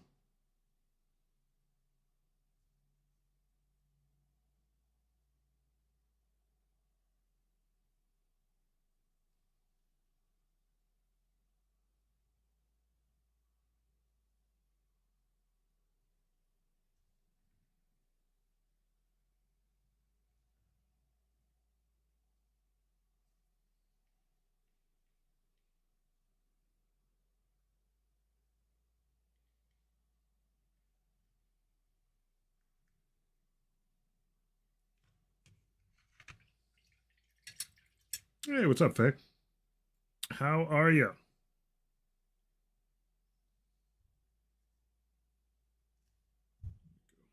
Let that guy soak.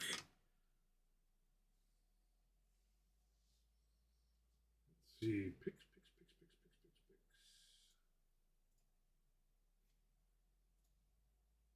Pickapalooza.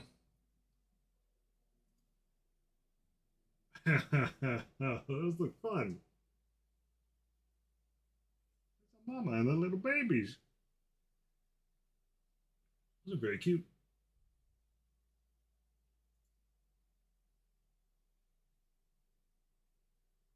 Some Thousand Suns in the background. Is that what I see? There's a good detail on that. That's a fun paint. Like crazy texture on there.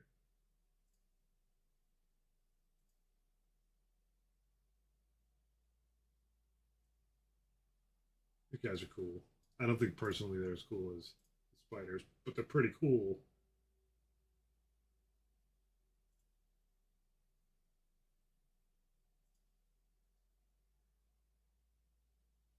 Triceratops crew, however, OP.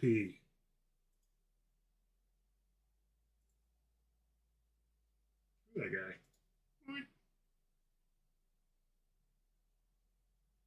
I'm doing good, Faye. I'm recovering from some dental work, but things are on the up and up there. There you go. Is that the missing hoof? You could replace that hoof. That guy does look dope. Yeah, things are good. Yeah, what's up, Rhino Man? Very cool.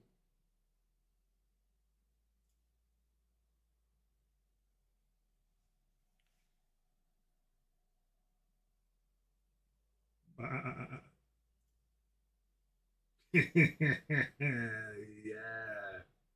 Give me double mace wielding elephant any day. Oh, and he's got the pig head hanging off the belt.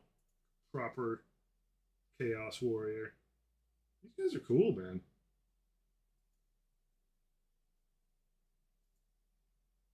Sweet. Guns on that guy. Nice crossbow. Cool, cool stuff.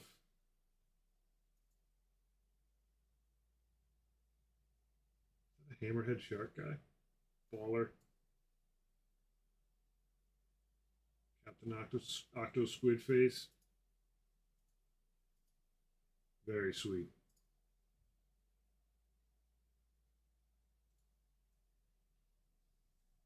Chaos Croc. Those are cool looking sculpts, man. And it's like a 4-on-4 ish battler.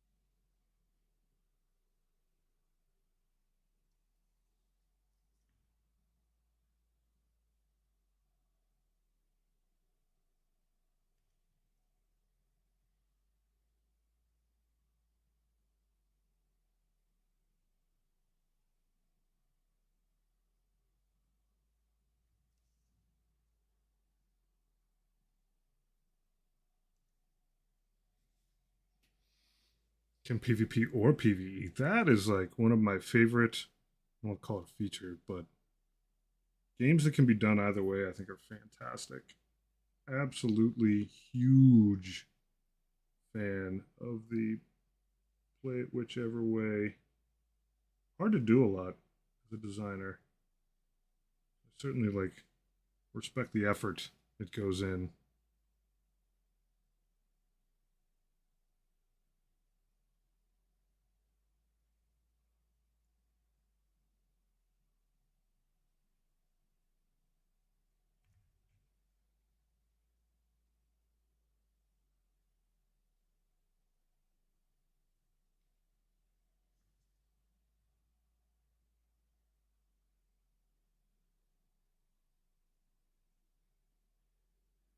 I think my kids are still a few years away from being able to pick up on something like that, but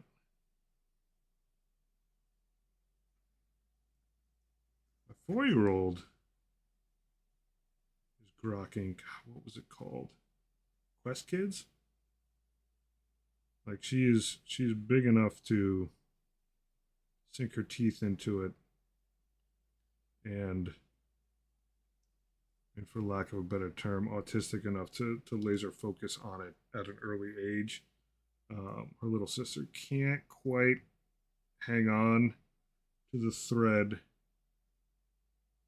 yet, but my 4-year-old is like totally down to play this game.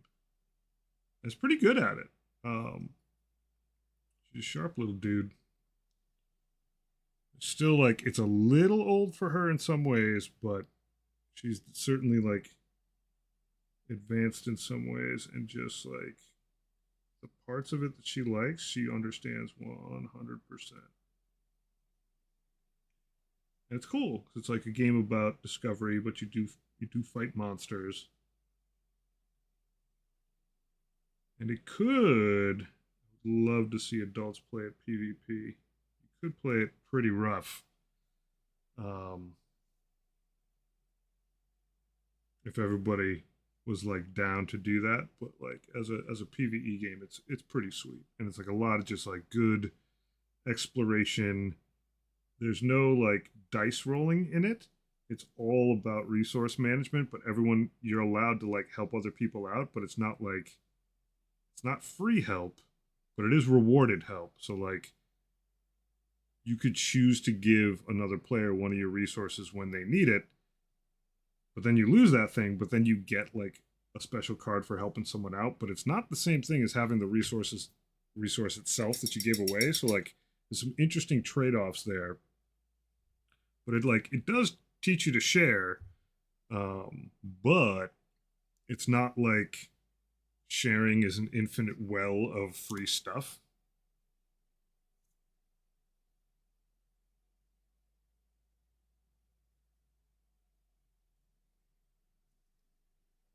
I I mean, it's funny because way back in the day, like everybody had a shelf full of board games, and your kids just sort of ascended through the age brackets of board games because there wasn't that much else to do.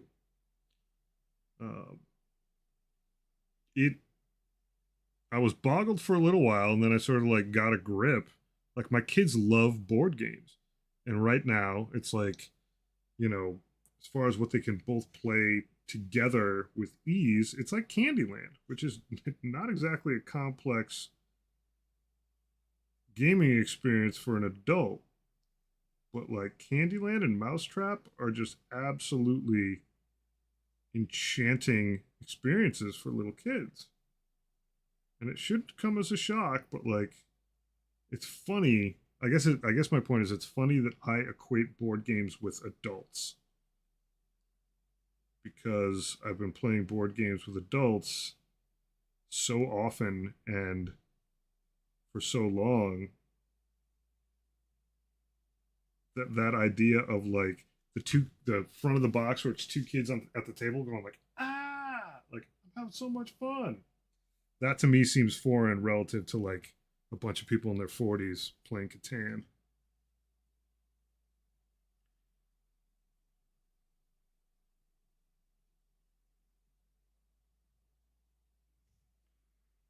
Surprise, surprise! Little kids like board games.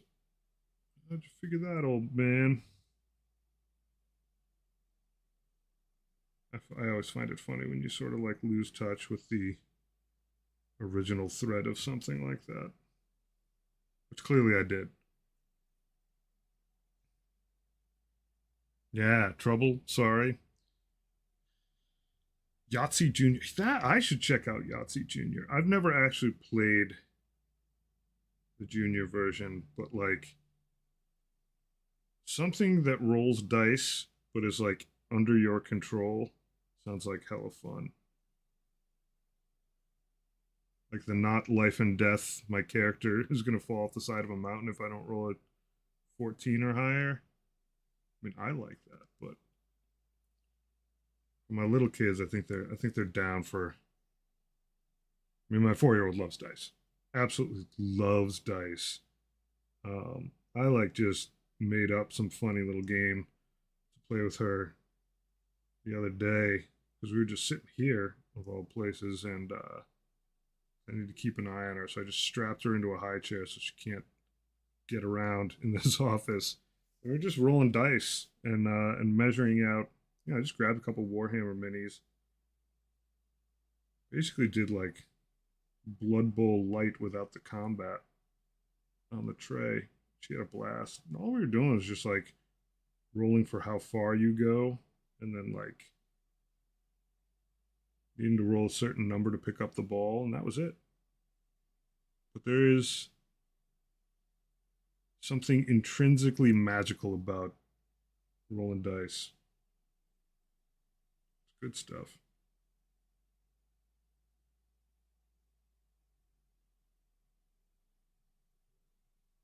And God forbid, man, my 4 year old, when she sees Warhammer being played, the combination of the little toys and the dice and measuring stuff, just her, you just watch her brain just like overload. It's so good. She's like in a zone and like doesn't touch everything. Just like I give her a couple minis and a dice place to roll off to the side. She's just like looking up at what we're doing, looking down at what she's doing.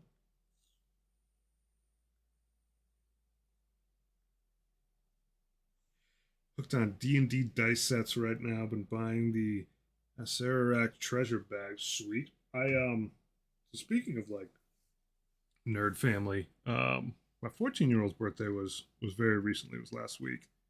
I was like, "What do you want for your birthday?" She's like, "D&D minis and dice." Like, God bless you. I got her a really fun, cool set of dice. I should look it up. They're just like really well made. A bunch of imagery on the inside of them. I was a little worried they weren't going to show up in time because they just shipped from far away. But I will say this: like, I did not expect that I would be buying D&D stuff for my kids previously in life. I didn't even think I was going to have any kids. What a joy that is. Like, that's what you want? You nerd? Let's do this. You want dice? I'll get you some dice. Should just should just give her some 0 to 40K dice. What a dick move that would have been.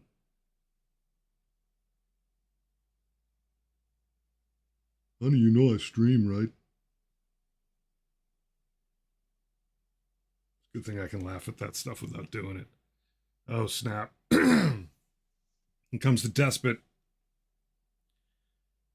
If I had a child, I'd be broke from having to buy 2 of everything. Got 4 kids, man. 6 years ago, I was single. Now I got 4 kids. Well, one of them's an adult, but still. It ain't cheap.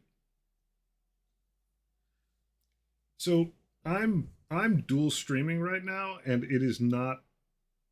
I think something is screwed up with my whatchamacallit. The things that fly up on the screen. My notice. What's up, Depot? How you doing, bud? Yeah, no air raid horn. Nothing. You just gotta see it. Which is annoying. I'll fix it at some point. The despot is in the house. What were you up to tonight, buddy? Oh, I really botched that. That's all right. It's not all right. 20 orc boys. Now we're talking. Now we're talking, brother.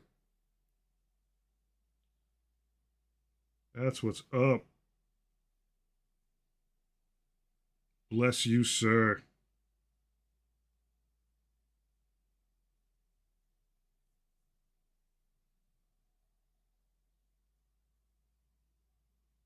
Get this wah going proper, Depot.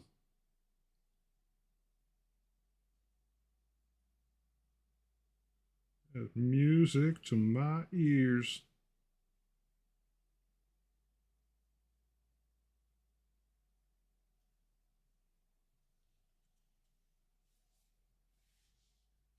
I've never actually built boys. I don't know what the sculpts are like. Are they like easy to slap together? Or is it a lot of fiddliness to it? I gotta get me some boys.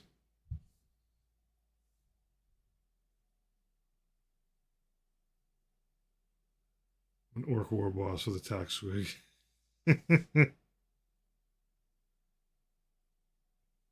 that's that's awesome. How old's your kid? Well, your son, that is, that this is all up in. You got it. We were just talking about like getting your kids into games. Like my 4-year-old is just enamored with Warhammer.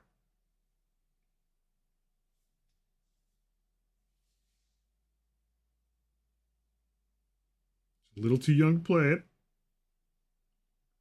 but I'm not going to have to twist her arm when the time comes.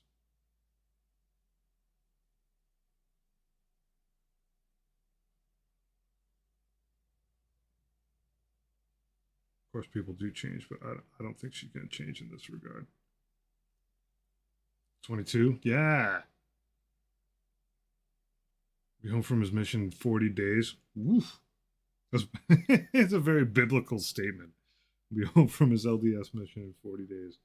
40 days and 40 nights in the wilderness. Come home to a proper wah.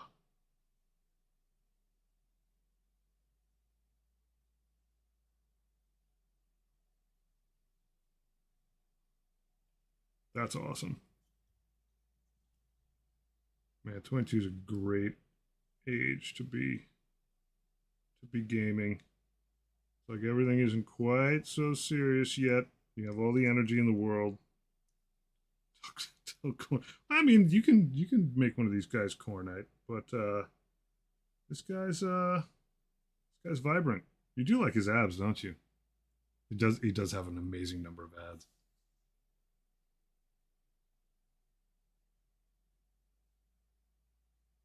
Dude, he's just like washboard abs.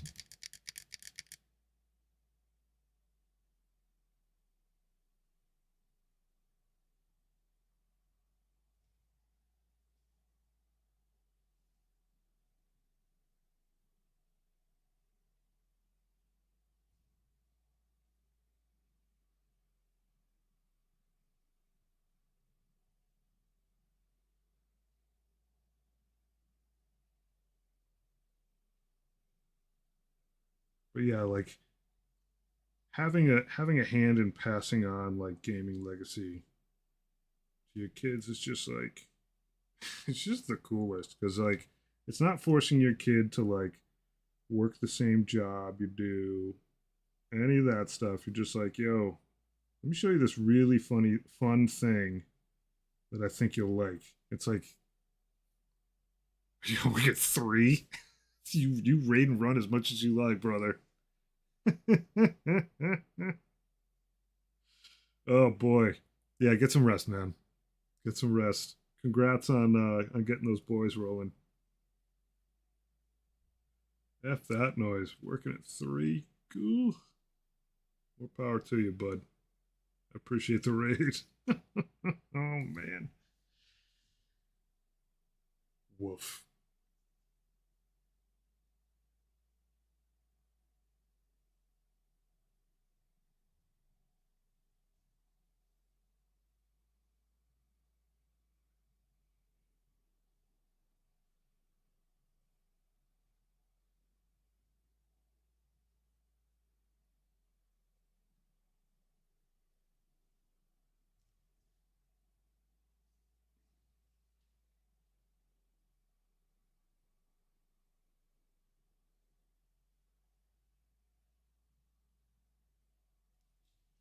Yeah, this guy is pretty meaty. His groin muscles and all that tendon, whew, working. Spends a lot of time on that spread 'em machine.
Trim, trim, trimmity trim. This guy's got a lot of trim. Making good progress though. Plugging away at it.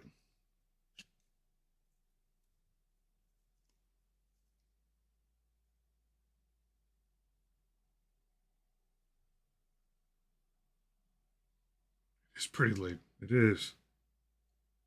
I don't know how long I'll last. It's certainly not gonna be like a ton longer, but making good progress on all this trim. It's hard to stop. Just keep on trucking.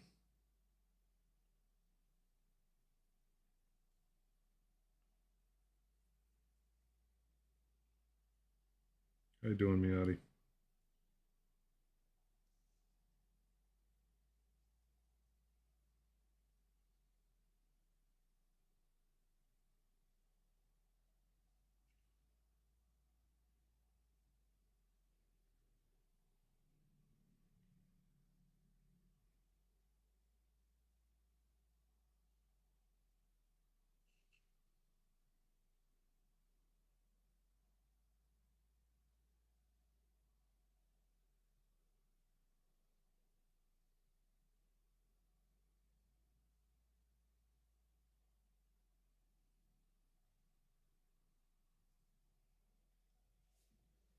Just woke up from a nap. Yeah, naps are the bomb. Took a nap earlier today. It's part of the reason I'm still. My eyes are still working. Gave them a rest. But no, I'm definitely starting to waver. But I do like this model a lot, and I did get a nap in. Other part is that I didn't have to make dinner tonight. I just ordered delivery. So it's like one less taxing thing. So I just napped through the time that normally I would make dinner. Like a double trade. It's not just the addition of the nap. It's oh my god, Sectrix. You've been on vacation. You didn't take any naps?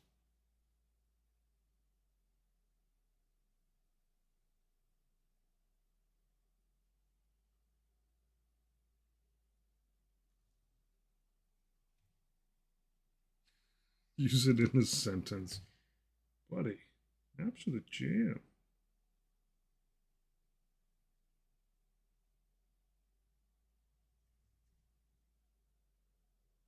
I'm becoming addicted to them. I can feel it.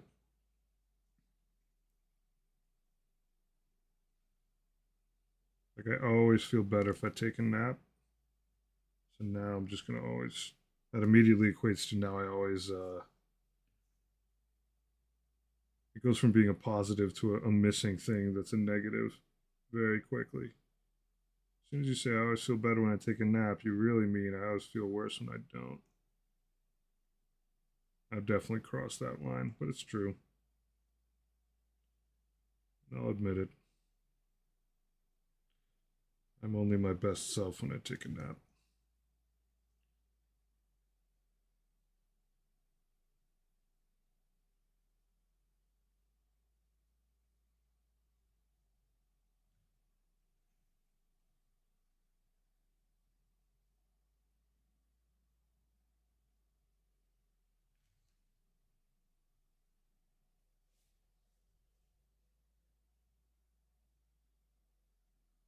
Wish I got a nap. I had to bust ass to get a wire pulled done today. Foreman said the words you never say.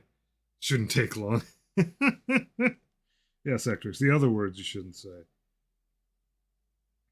The other words. Yeah, don't ever say shouldn't take long. That's begging. Like I'm not superstitious, but like I don't like to say things that I'll regret. And shouldn't take long is like about as high on the list as you can get of those things where like there's no value in saying it because if you aren't right for any reason, you're gonna just be up against it. I guess I'm a bad foreman.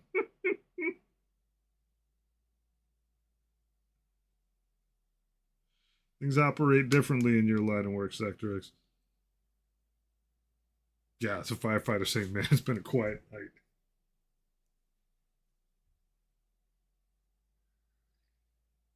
It's a software developer being like, I'm pretty sure there's no bugs. Like, really? Fair, I woke up extra early because I needed call nature. Ended up stepping in the cat box, scared the cat, ended up wearing some unpleasantness for the cat. I've been there. Yeah, that can mess with your sleep cycle a little bit. Ugh, all the bugs. Yeah.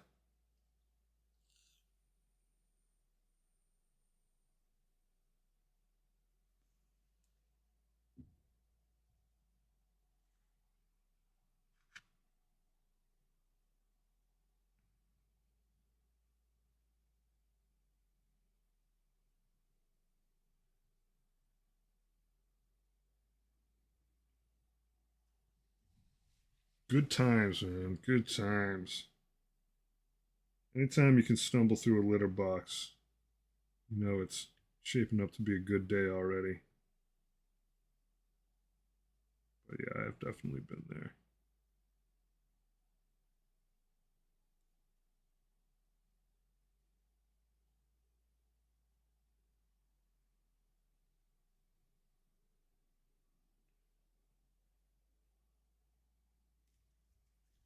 Not fun. That stuff just gets all over the place too. Cats kick it around enough as it is. You don't need to help them out.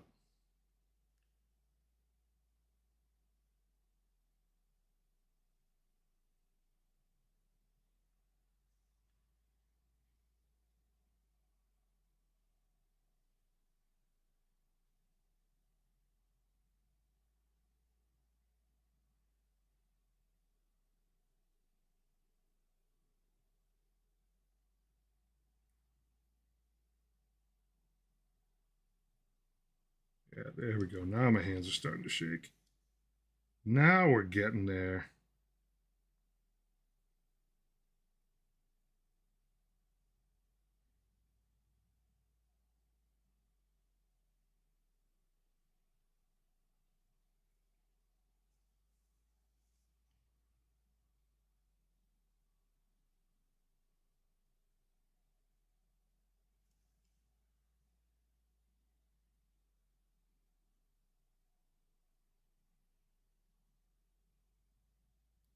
With anticipation, yeah. Sort of. Trouble with caffeine and late night.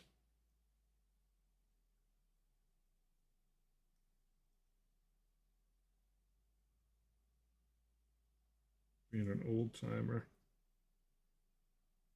Oof.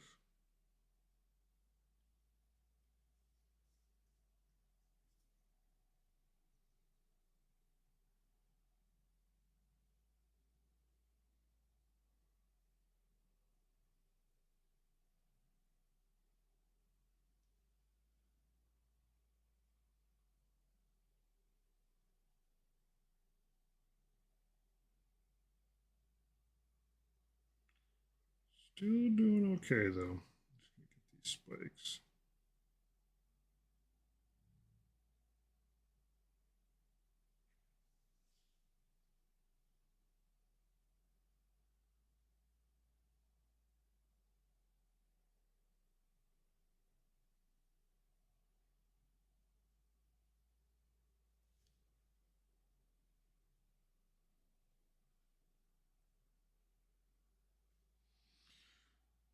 Oof.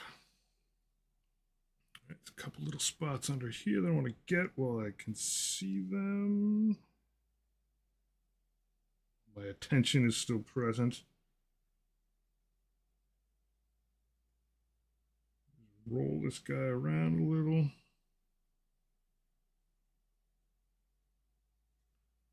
Yeah, he's definitely going to need a wash of some sort to sort of cleanse a little bit of the sins involved in this paint job. But I think next time I can pretty easily move on to the other metallics, which will probably be something lead belcher like tubing, the chains, smokestacks. He's got those little capsule things that are going to hold some bright color things. The barrels on this, all the tubing there. But, you know, for the most part, this guy's trimmed up pretty decently. At least that first pass. Side there a little bit. Let's get a little risky.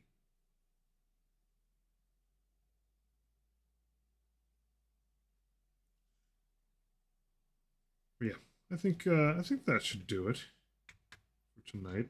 So yeah, those are the two lads.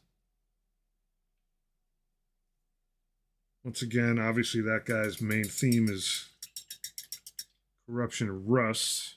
This guy is gonna be greener by the time I'm done with him, but that's gonna be because he's gonna be covered in moss and lichen and stuff.